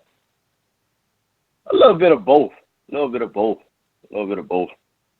Because I feel as though Anthony Joshua was just more. I feel as though he was more focused because he had the loss and everything like that, and he lost his belt. So I feel as though he wanted something. He had something to prove, and I was disappointed, in Andy Ruiz because I feel as though he went in there. And he was kind of laxy daisy and everything like that. I feel as though he didn't really take the fight as seriously as he did the first time because he already had the belts. But I could be wrong. Now, being a fighter, if you were Andy Ruiz coming off this loss, Eddie Hearn has been like very, very vocal out here in the media saying that we got an offer for Andy Ruiz to fight Dillian White in America. If you were Andy, would you take that fight right away, or would you want like a easier fight to come back with? I'll take it easy. I'll take an easier fight. Because someone, at the loss, you want to get back. You want to get back into the You want to get right back on the winning side. You don't want to come back from a hard fight and then go to a. You don't want to come from one hard fight and go back to another hard fight. So you want to. I feel as though you should come back, and try to get back on the winning side. Now, take into consideration that money could be a factor too. It could be upwards, maybe close to 8 figures. Ooh, I mean, still, that's just me. Me personally. I was, money can't. Money is good and everything like that, but sometimes someone else's, their reputation or how they look or how they what is it, that legacy and everything they want to lose. Someone don't want like me. I wouldn't want people, going into a fight talk about but he just lost and everything like that. I wouldn't want that. I want people to come in, going into a fight. Oh, he just came off a first round knockout or a third round stoppage or something like that, or a unanimous decision. That's what I would. That's me personally. That's what I feel. That's how I feel. Man, I love it, man. Honestly, this interview, I think it happened in Vegas when we met you at Podcast Row anyway, man. The more you talk, man, people got to hear you, man, because you say all the right things and your resume is backing up what you say. You're not just out here saying these things, you're doing it, by going especially 2 undefeated fighters back to back. You got a very ballsy guy in Keith Hunter giving you a good test, which brings me to my next question from Mr. Sims. He says, the guy you're fighting is no pushover and is looking to make a statement against you. Or he says, he says you were losing to Simpson, and he loves beating TMT fighters, but I guess he made a mistake. It wasn't Simpson, that was Price. And he loves beating TMT fighters. To stop him and put you... Oh, man, this guy's question is all bad. But all right, he's basically saying that Keith was saying he likes beating TMT fighters and that you were losing your last fight. So are you looking to stop him and put yourself in a position for a title fight? No, I never go into a fight, looking, to knock someone out or stop them and everything like that. I'm looking, to go into this fight, put on a wonderful performance, and just come out the victory safe and with a victory. Talking about TMT real quick, how do you like the way that they're moving you right now? Do you think they could be doing more, or do you think like, hey man, they're doing a damn good job right now? I feel as though they're doing a hell of a job. I fought 5 times last year and everything. So they doing a hell of a job. They moving me right. I feel like me and my team, we feel as though they moving me at the right pace. Malik, can you tell me how long have you been with Calvin? Was it from the very beginning, or when did you guys get together? I got with Calvin and Kenny at the age of 9. So yeah, very beginning. Wow, that's dope. That's dope, man. It's just a testament to Calvin, right? He's truly building champions, man. You're on the cusp. He's got, Tank. You got Cheney over there also on the cusp. Truck looking good, man. You guys got a very good stable, man. Shout out to Damon Nicholson as well. I want to thank you, obviously, Malik. That was our last question. If you have any social media, you can give it out at this time for anyone listening that doesn't follow you, crazy enough not to be, can do so. Well, yeah, they can follow me on Instagram at I am FreeZipTime. They can follow me on Twitter at Malik Hawkins 20, and they can also add me on Facebook at Malik Hawkins. Well, thank you, Iceman, for coming on, bro. We appreciate it, homie. Truly, man. Very great interview, man. Hey, no problem, man. I appreciate y'all, for having me, man. Thank y'all. Thank you, brother. We will look to get you right back on, man, after the big win or closer to the fight. There you have it, ladies and gentlemen. Malik Hawkins, the Iceman, up-and-coming prospect / contender after the Price win, I think, in my opinion, and definitely going to prove it now. If he goes and takes out another undefeated fighter. Keith Hunter, very confident. Definitely confident. Both guys sound very confident. No, both. That's why I'm very excited for this fight. Very excited. Falls on the 28. What card is that? The Ugas card? Is that Ugas? No, that ain't Ugas, is it? Let me ask. Dang, he just dropped off. I was going to ask him. I'll look right quick. I'll look. Yeah. So let me go out to the callers, man. I want to thank everybody that tuned in. Obviously, we appreciate your guys' support. We're going out to the listeners. Mike, did we go to callers at all today? Nope. Man. So we starting from the top. It's going to be the 28, and that would be These calls are brought to you by El Camino Electrical Services, experts in electric vehicle charging stations. For consultations and turnkey installation, visit us at elcaminoelectricalservices.com. Remember to rate us 5 stars on iTunes. Boomerang, Troy. Good morning. How you doing? Morning, Troy. Can you hear me? Be better when you get off speaker. Hold on, man. All right, can you hear me? Yeah, man, go ahead. Yeah, I got a toothache, so I was sounding a little loud, but those are some interviews. Those are some damn good interviews, and both of them are Baltimore fighters. So next week, when I'm done with the dentist, I'm gonna go to Upton and check both of them out, man, because I actually know one of them, but I don't know the other one. Like the first brother that was on, I don't know him, but out there. I don't know him, but I definitely want to check him out and watch him fight. And I want to meet his dad, too, and have a good conversation with him. So next week I'll go to Upton and talk to both of them, and maybe I'll make sure. I have a story to tell you when I come back. Make sure when you walk in Upton, you say, hey, I'm looking for Damon Nicholson because I heard him on an interview on The Boxing Voice. Sure, I'll be sure to say that. Sure, trust me. Thank you. All right. Well, you have yourself a good morning. You got a Boomerang coming up to you here in a bit. Thank you for calling in. We're going out to Mastermind in Texas, Supermax. BoxingVoice.com. Oloki, you are next, my friend. Por eso lo vuelvo a repetir. La era del Canelo es la mejor porque peleó con los mejores. La suerte es para los mediocres, my friend. BoxingVoice.com. Yo, good morning, TBV. What up, Ness? What up, Mike? What up? Good morning, hey, champ. Man, I gotta honestly say, man, if this Murata fight is really true, man, I'm not digging it. I understand the business aspect of it, but especially if it's at 160, man, it makes no sense to me. It's not acceptable if he's gonna come down to 160 because there's just too many options. It is out of the blue, of all the options that was out there, man, I just personally don't like it. Off the top, I think obviously Andre Charlo are up there are better options. Billy Joe and Callum are better options. So I'm hoping this is just somebody jumped the gun It's not really what's going to be happening. But if it's true, like the good thing that would make sense is that means they're still going to plan something for Cinco de Mayo.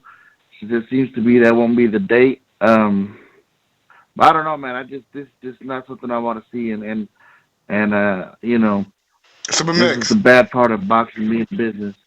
What up? Let me ask you a question. If Canelo does not fight on Cinco de Mayo, what fighter should? What fighter should swoop in and try to steal that date?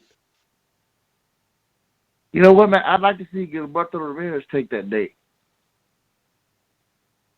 Let Zurdo get that date, man. It's a cut it. CYP Boomerang. What up, CYP? What up? I want to give a shout out to CYP up in the Patreon for asking them great questions. Man, that guy got some good questions. I like that guy. On a serious note, I'm gonna start asking all the fighters that question because that goes past, who they be ducking and who they don't want to mention. Like let's just keep it hypothetical. Man, who would you fight if you could, man? We just who would you fight? Yeah, I want to hear him say it now live on TBV. That way we can get them documented on who they really want to fight. Secondly, when it comes to Canelo, let's be real. When that man wants to knock somebody out, he always goes for the others. Because when it comes to boxing, the European, Asians, they're the minorities in boxing. So he likes beating up on the minorities in boxing, man. He need a knockout, so he finds them. While Andrade's sitting there, getting disrespected by Dazn, getting no Canelo fight. Damn, Andrade. CYP out. All right. Boomerang. You know how these bitches is in the sport. Total disrespect. Kid has no class, no style at all. I'm a gorilla, I'm a dog.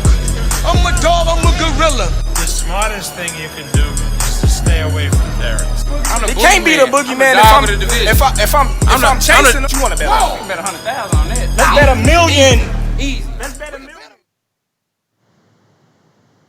Yo, good morning. Morning. Whatever. Them interviews was pretty good. I said good morning. What the hell? Good morning, bro. I heard all your tone change, nigga. It's all good. What? Good morning to you, Mike. What are you mad at? Hey. Yo, he want to be mad at me. He gonna say good morning to you though, Mike. Hey, look. Canelo ain't worth. I hate even talking about this dude. This dude is such a disrespect to the sport. The fans that back him are definitely disrespectful to the sport because they allow him to go ahead and present shit like this. The interviews was great. I do want to learn more about those fighters. I don't know much about them. The first interview when the guy said get your own lawyer and stuff like that, that's some great advice to take, especially when you in a certain situation where you don't have the backing or you just trying to make sure you're being taken care of. Plus, he also said have somebody that care about you in the corner. That's some great advice as well too. Before it's Canelo Alvarez, did I hear he fighting at 160? How can he have disrespect the sport and fight somebody like this guy in Japan and for a clear money situation? That's not what you heard. What you heard was that the sources have not said whether it's going to be 160 or 168 as of yet. Boomerang. Motherfucker murder, mayhem, last words of the stainless. Told you I would kill you, squeeze after I aim it. If you're talking money, then you're speaking my language. Or shut the fuck up in grown folks' conversation.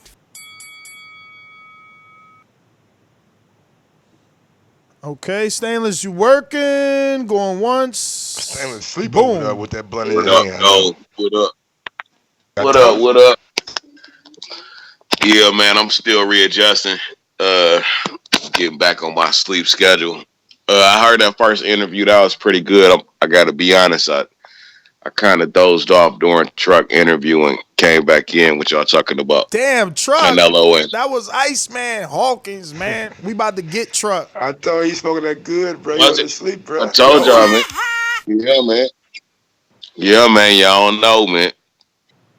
Shit, I'm about 35 hours in, bruh. I'm only on my third day in the week, so yeah, man. Good show as usual, man. Keep doing what y'all doing, and I'll listen to it while I'm at work or when I wake up, man. Push that thumbs up, people. Peace. Stainless, man. Thanks for calling in. We got Ringer. Steve, talk to me. What up, SG? Yeah, hey, hey, what's up, guys? Hey, I know you guys don't want to talk about this now, but tonight, like I said, I'm not going to tune in. So I'm just going to throw in my picks real quick. So I'm going to pick Andrade by decision. I'm going to pick Farmer by decision. And the upset pick is I'm going to pick the Uzbek guy over Daniel Roman. I think that's going to be the upset. They say this guy's he's like a Lomachenko. He's a highly rated amateur. He's only had like 8 pro fights in that, but he moved up quick. So that's my pick. He's the favorite though. You know that, right? So it's not an upset. No, not upset at all. He's minus money. Okay, I wasn't aware of that. He's big minus, so he's almost 3-1. Minus 3-1. He's 275. Like plus 200. Oh shit, I didn't know that. Yeah, okay. Daniel was plus 190, man. Is the Daniel? Listen, Daniel came up the hallway, man. Anyway, I'll take my own time to say that.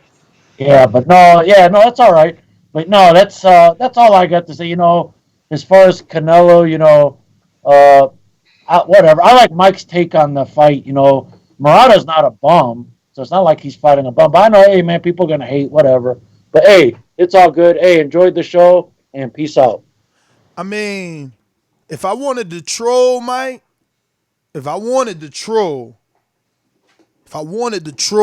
technically speaking, Murata is a better opponent than anyone Andrade has faced. Just saying. Show me the WBA regular. Yeah, but he's not a better opponent than Andrade himself, though. No, he's not. No, he's not. But technically speaking, he is a WBA regular champion, has been for a while, lost his belt to Brandt, got it back. So the same respect people out here giving AJ, give it to him. And Andrade never beat a champion. I mean, Brian Rose, that was vacant title shot.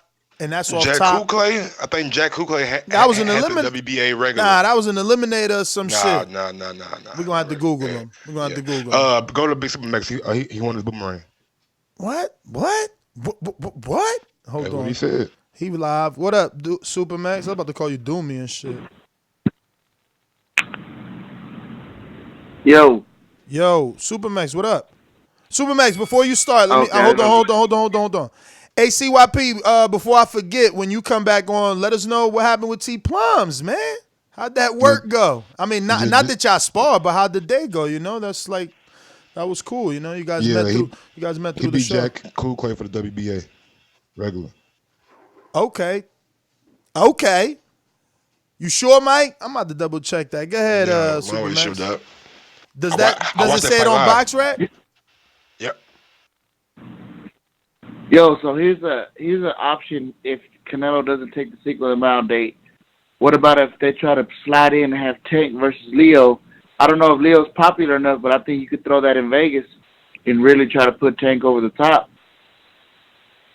I mean, you know, another podcast, another show, you know. Yeah, Leo, man. Leo, bro. Like, I don't know how many people gonna believe that Leo I don't believe it, man. I don't believe it. But the last time I didn't believe it, I lost a friend, man. So I think their most marketable Mexican superstar over there, in my opinion, is David Benavidez, man. Big dog. I just don't think that they doing it for Leo though. Like they served Leo up the same way they served up Mikey, and Leo just gets a check for it.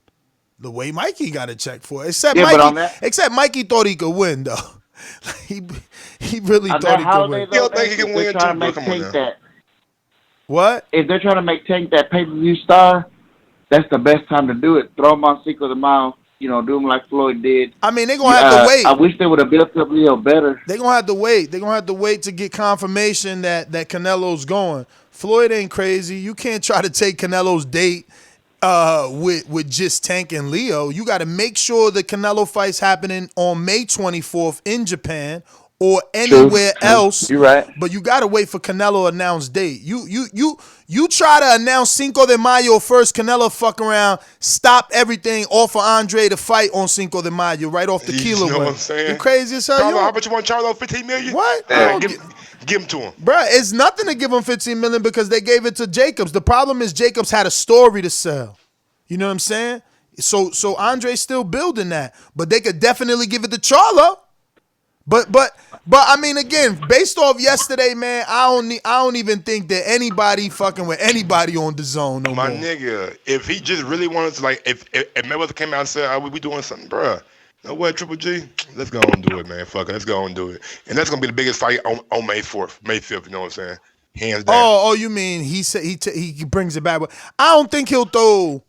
Triple G a bone? No. He don't like him, bro. He don't like him. Right. Not only that, bruh, he really, like, you know, you guys don't know Spanish, so you don't, like, search it. Like, when he's on these Spanish interviews, he really doesn't like that people not fighting nobody. They just waiting for that ticket.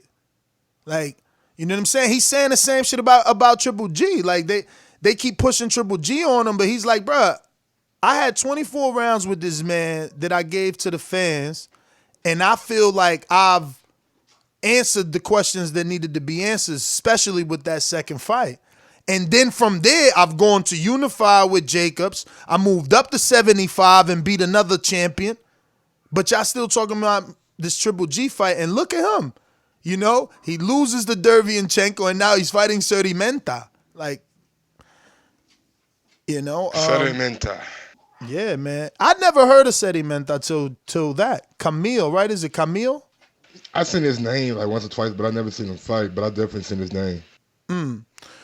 All right. We went to Steve, then we went to Joseph. So we are on Checkmate Boxing. What up? What up, Checkmate?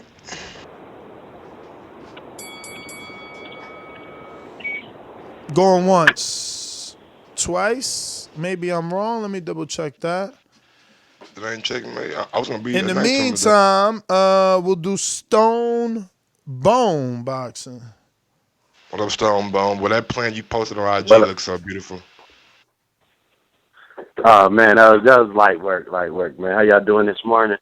Hey, Checkmate, he was busy emailing somebody, some famous person that don't know him, waiting on a response, and he's still waiting on AJ to not get in the ring. So he's probably still living in June, or when was the fight? December. It's still December but listen, 6th, in his opinion. No, but listen. We gonna call him the conspiracy man, but he tagged me in his tweet from 2019, December 15th. Yeah. That's 2 months and some change ago. That's good.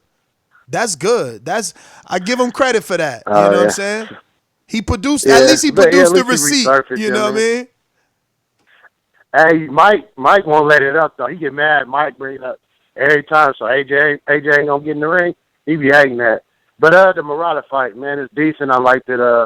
The Rob Brant fight, I wish he would have done it again. You know what I mean? If he would have had Bomac, he would have been able to get that done. Going over there, he was too jackrabbity. I think Canelo can probably knock Murata out. I think he's a decent fighter. It's going to be probably a good check. Is he going to Japan for it? Or what is they saying? Yep, Japan.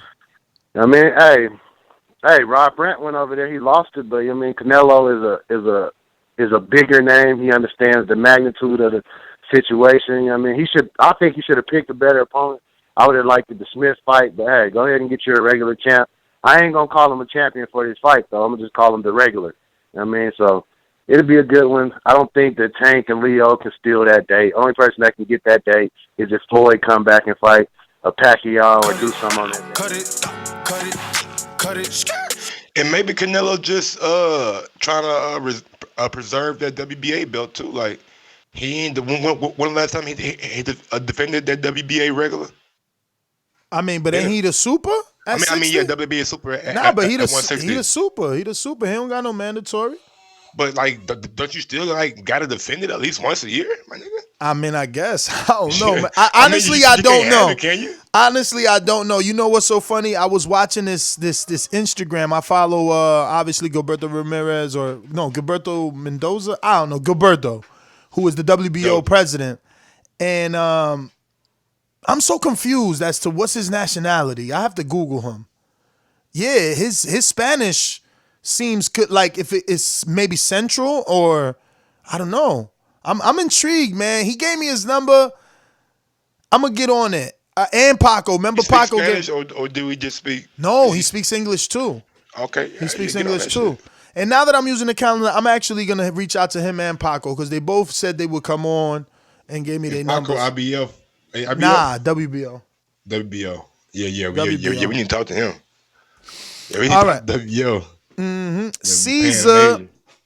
Caesar in Las Vegas, right? What up, C's? Did I do that wrong? Good morning, Mike. Good morning, Nance. How you guys doing? All right. Damn, you know what, Caesar? I just realized because I normally use the log for your name, but obviously I've memorized your number, and I just realized you don't have is that an area code from Las Vegas? I thought it was only 702 out there. Was it more than that?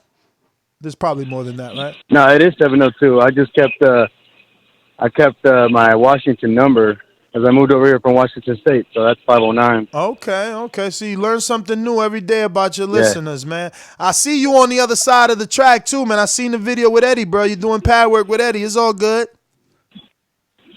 Yeah, I'm trying to help him out. I'm trying to, get him right.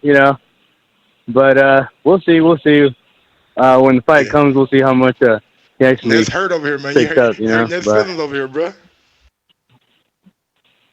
Man, hey, you already know if you were over here, I'd help you out too, Ness. It's all love. Bro, I actually like that body pad you had on, man. I'm just trying to get the best fight possible. No, I appreciate that. I actually like that. Man, that body pad is dope, though. Oh yeah, man. They got a bunch of them at the gym, and as long as you pay your membership, you have access to all the equipment. So that's pretty cool, And then plus you got the guys, helping us out every once in a while. They'll pull us aside and be like, hey, work on this or do this drill for me and stuff like that. So it's cool. It's definitely a good workout. Vargas gym? Yes, sir. Oh, okay, cool. I know you said you're gonna hook us up with an interview. I know you said you're gonna hook us up with an interview with Fernando. When does he turn pro? He's gonna. I'm gonna let him tell you that. I'm gonna let him answer those questions for sure. Because I don't want to say nothing that's wrong. You know what I'm saying? Nah, for sure. But, hit me up on IG so we could communicate. Sounds good, bro. Sounds good. All right, hey, I just want to call in and show some love, man. You guys, great interviews, man. I appreciate the show. Young C's, man. Yeah, man. Thank you. Yo, thank you. I actually look forward to your question, always making me read to the fighter that, you appreciate them coming on the show, man, because it's always good for them to hear that you guys care about that. So, man, thank you for that, man. Absolutely. For sure, man. You guys have a great day.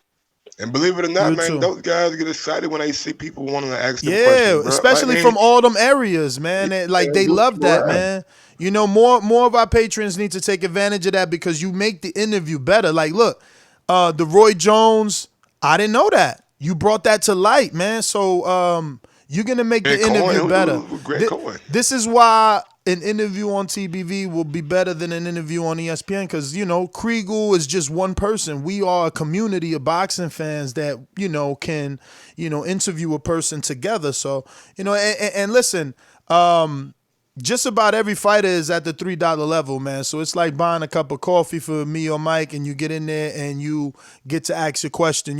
Some of the big names like Deontay Wilder and Canelo, I got to make it a little more expensive because some of you crazies want to talk crazy to them. I'm already having to change some of the stuff they saying, like, some of the words they using. It's just like, come on, they don't want no return interviews, man. Like, what's up with y'all? Like, it's the secret downfall of TBV is to put the most weirdest question in Patreon to have the guests never come back or something. Wow. Yeah, man. But let's go out to New Orleans. Smash that thumbs up button. Let's go out to that. Let's go out to everybody. Take 1 second out right now and smashing that thumbs up button. 90 seconds. If you're listening to my voice right now, smash that thumbs up button. Thank you. So interesting that you come across like a nice guy, but you're really a piece of shit. Hey, with that comment. Come on. No, that was a piece of fuck you. That was a piece of shit. You know, we're doing live TV. Man, I don't care. What you gonna do about it? I'll kill this mother. Why do you have to talk like that? Well, I'm talking to you the way I want to talk to you. You have a problem? Turn off your station. I'm the best ever. So it was a classic Mike Tyson interview. What's up, y'all? Good morning. Good morning. Morning. Good interview, Ness, today on them good upcoming fighters. I want to give a shout out to Canelo once again for being the biggest fraud in boxing, always picking on these old ass fighters. Canelo need to stay away from that old folks home, man, because he keep fighting people way older than him and shit, man. This shit crazy. I just looked up the ages 21. of these fighters. No, he's not. He's not 21. He's not 21 unless I looked up the wrong Murata. I'm sorry. I mean, I must look up the wrong Murata. Okay. I'm about to say, because they man, this is ridiculous, man. And y'all keep giving him a pass for this shit. I can't believe this. All right, but I'm out, though, man. How old is he, Mike? 34. I ain't no cover that old. Damn. Damn, yo. I thought Murata was like Japan shit. don't crack, man. He doing good 25, for himself. 26, then got like 16 fights. He doing good for himself, man. Who we got next? Majid, talk to me. Or you just listening? I know you working out there. Chin. I'm working that. I gotta come in on this one. Hey, yeah, man. So the way I'm feeling about this, I'm about to clap it up for Canelo, because I wrote to you a couple of months ago. I thought that was going to be Triple G cherry pick.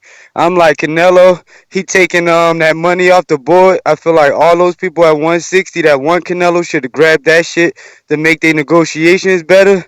And I'm about to just watch Canelo get this money on that fight in Japan and get some more records, and then on to the next one. Canelo gonna fuck him up. I don't see that dude going past 4 or 5 rounds. He about to get retired. This is cash out. That's all I got. Everybody liked the video. Yeah, man. I mean, at least Brent was smart enough to see the money out there. You know what I mean? And shout out to Rob Brent, man. He and his wife, super intelligent. Very early in his career, they started a I guess you call it a general contracting business, where they buy and sell houses. I don't sound a fucking real estate company, but call it what you call it that then. Yeah, maybe that too. Maybe that too. But I know she's buying and selling, and he and her are buying and selling, and they do interior design. I actually talked to him and his wife, not often, but a lot. We got a lot of common. Obviously, we both have 2 bulldogs. And he's a Patreon member. And he's still a Patreon member, bro. Still a Patreon member. So dope. You know what I mean? Shout out to Rob Brandt. Who else? He's with Bomac, right? Still? He's with Bomac, but he's got that injury. He's got that injury. Yeah, injury. Got now, that injury. It was remember Stephen Martin? What was it? Stephen Nelson stepped up and took his place from his own camp. So yeah. We got to Stephen Nelson, man. He create and design his whole ring attire each and every time, man. So big ups to him. But like created, not makes it, right? Or he sews it. He sews it himself. He sews it and everything. Damn. Shout out to him. IG, he'll show the story. Like he put on the story of all the steps that he did. You know what I'm saying? Like the guy is cold with the shit. Like that Grinch that they had on last time was hard. Let me tell you, that's a very expensive business, right? In the sense like he probably could, like, first of all, Andre Rozier, who's a trainer, world-renowned trainer, that's a second business of his. For those that don't know, Havoc, HAV something. You see it on everyone's shorts. That's his? That's his. Wow. That's his. He's been doing that for years. And you see, he has no boundaries with networks. You could be on Top Rank and you wearing Havoc. You could be on DAZN and you wearing Havoc. You could be on PBC and you wearing Havoc. So he does that. And listen, I actually just bought a pair. So they're very expensive. Like professional boxing shorts ain't no fucking joke, okay? Now I see why Nkosi Solomon came into the ring with some motherfucking titles like that. Bruh, titles is like 25 to 45. And custom shorts, man, I mean, minimum, I would say 200, 180 maybe for some custom shorts. And you know, pro fighters doing custom shorts plus the jacket or the shirt or something. You know, Then not shoes. everybody though. Not everybody, because some dudes are sponsored and they got to wear that T-shirt into the ring. But you know, The shoes too though. Like the shoes ain't. no, that's ain't gonna be cheap $200.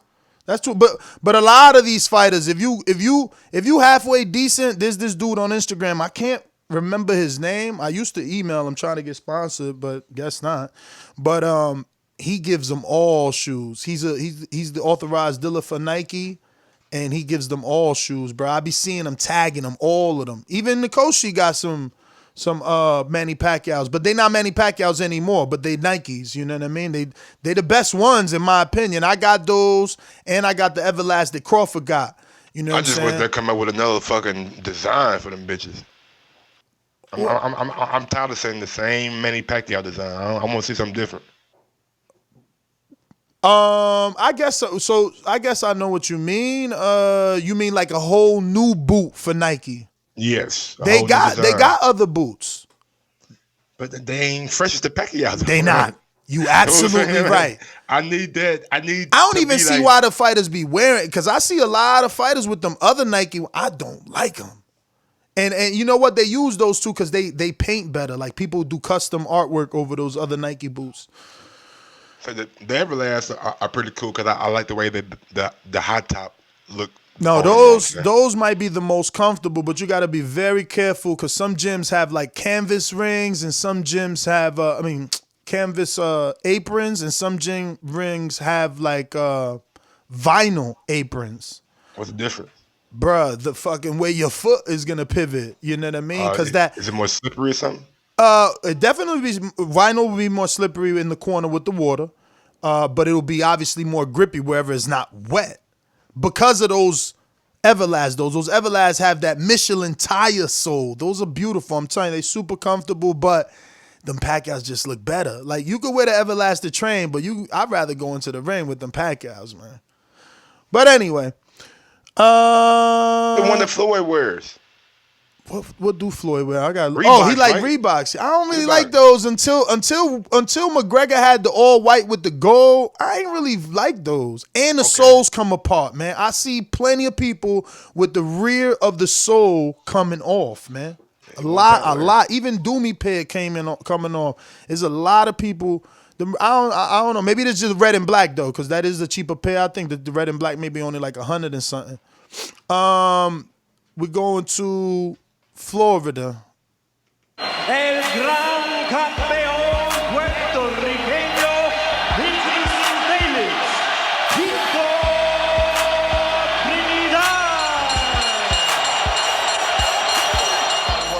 You got any excuses tonight, Roy? Let's not ask questions like that. Let's touch gloves and go to work. Tonight, Roy. Let's go to work. Nigga, Marlon said he was $300. Yo, what up? Y'all hear me? What up, King? His shorts? What's up? What's up? Good morning, y'all. What up, King?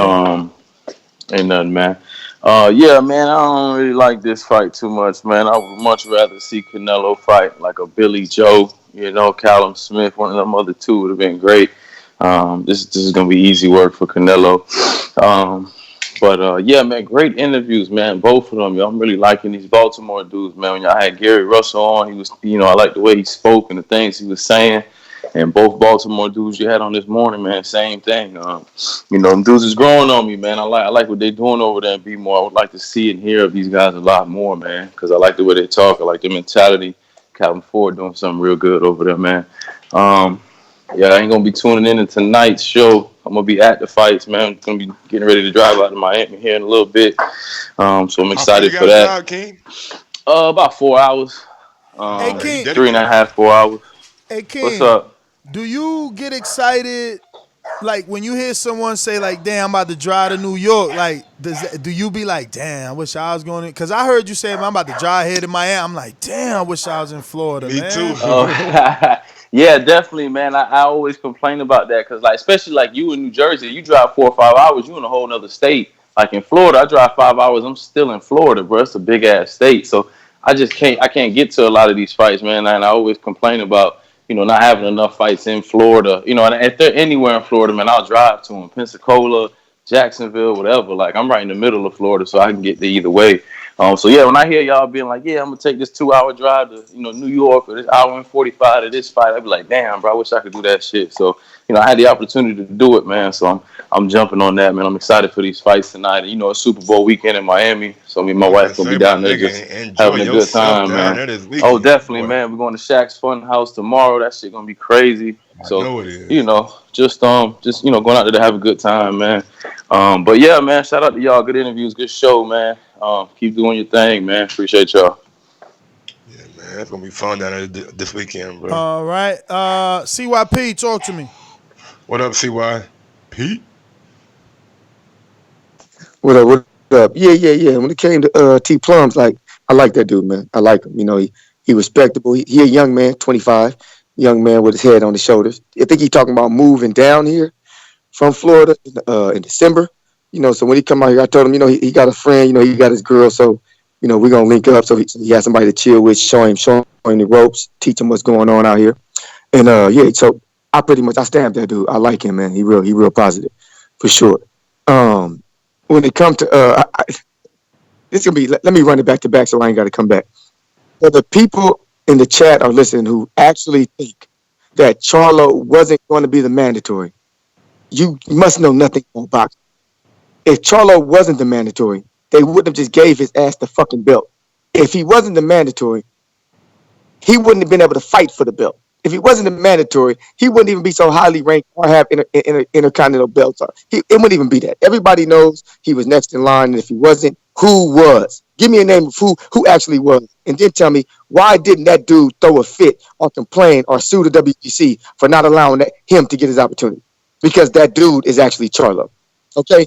And why the fuck would Canelo offer Charlo to fight when he can get that man cheaper? Why wouldn't Mauricio Suleiman tell Charlo, hey, no, don't offer him nothing. Like, save your money. He's the mandatory. You gonna fight him for free. Don't even worry about that. Tell Dazn, save the money. You gonna get that man regardless, or he gonna have to duck you. But y'all actually want to believe that he ducked some offer when? Why the hell would I fight with another man over my girl? That's my girl, nigga. I ain't got to fight with you. She coming home with me.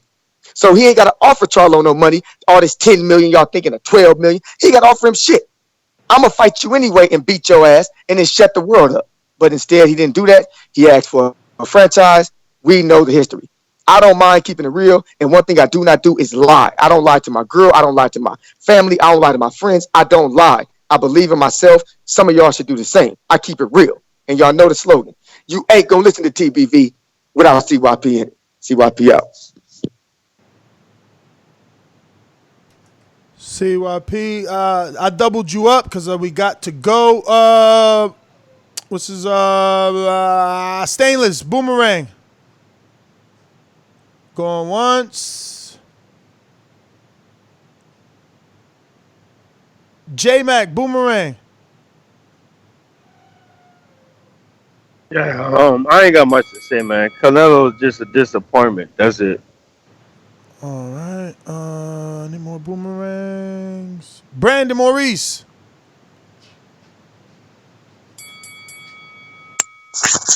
What up, Mike? What up, Ness?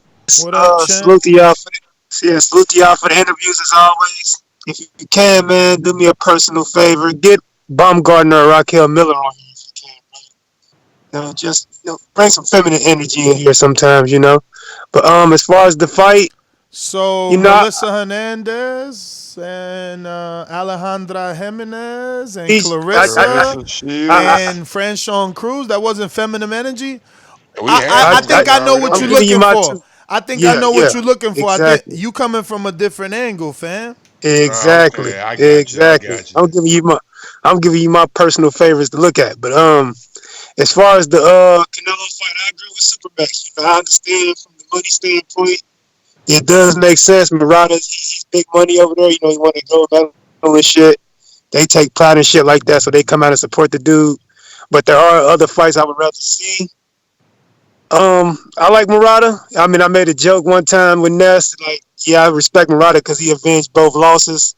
And Ness was like, yeah, because he fought in Japan where fucking beat.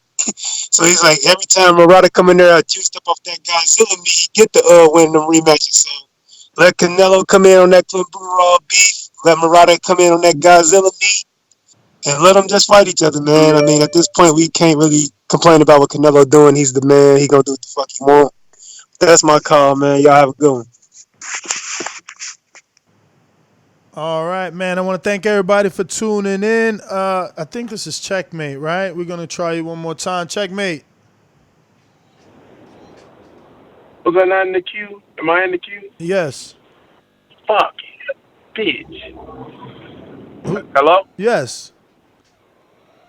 Hey, man, it's Civilian 11. Oh, I don't know, man. I don't know why I keep fucking up and not hitting one. Or was I in the queue or not?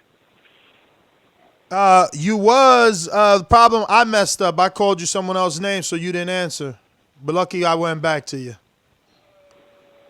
Oh, shit. Appreciate it. Yeah, man, Canelo Alvarez, he's a superstar. And I'm going to be honest with you, he gets a pass.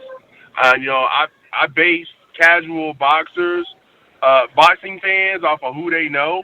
And I'm gonna be honest with you, it's more chicks that I talk to that know Canelo Alvarez more than they know Anthony Joshua, Wilder, or anybody else in boxing. They ask me about Canelo Alvarez, so I don't care who he fights. I'm gonna either go to the fight or spend my $100 to watch it on pay-per-view. I mean, he's just a superstar. He can do whatever he want to do, but as far as Cinco de Mayo goes.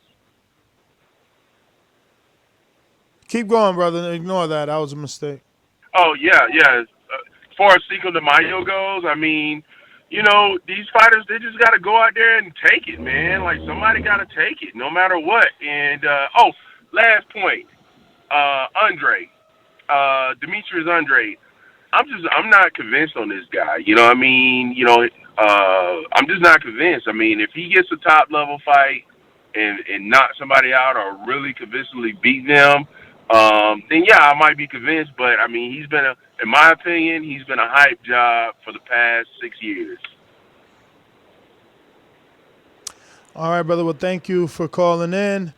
We're going to get you guys on the next one. See us at 7 p.m. Eastern flagship show. Peace. Follow me on IG at Gross1911 or on Twitter at Gross2312 and follow me on YouTube at Mike on Sports. Peace out.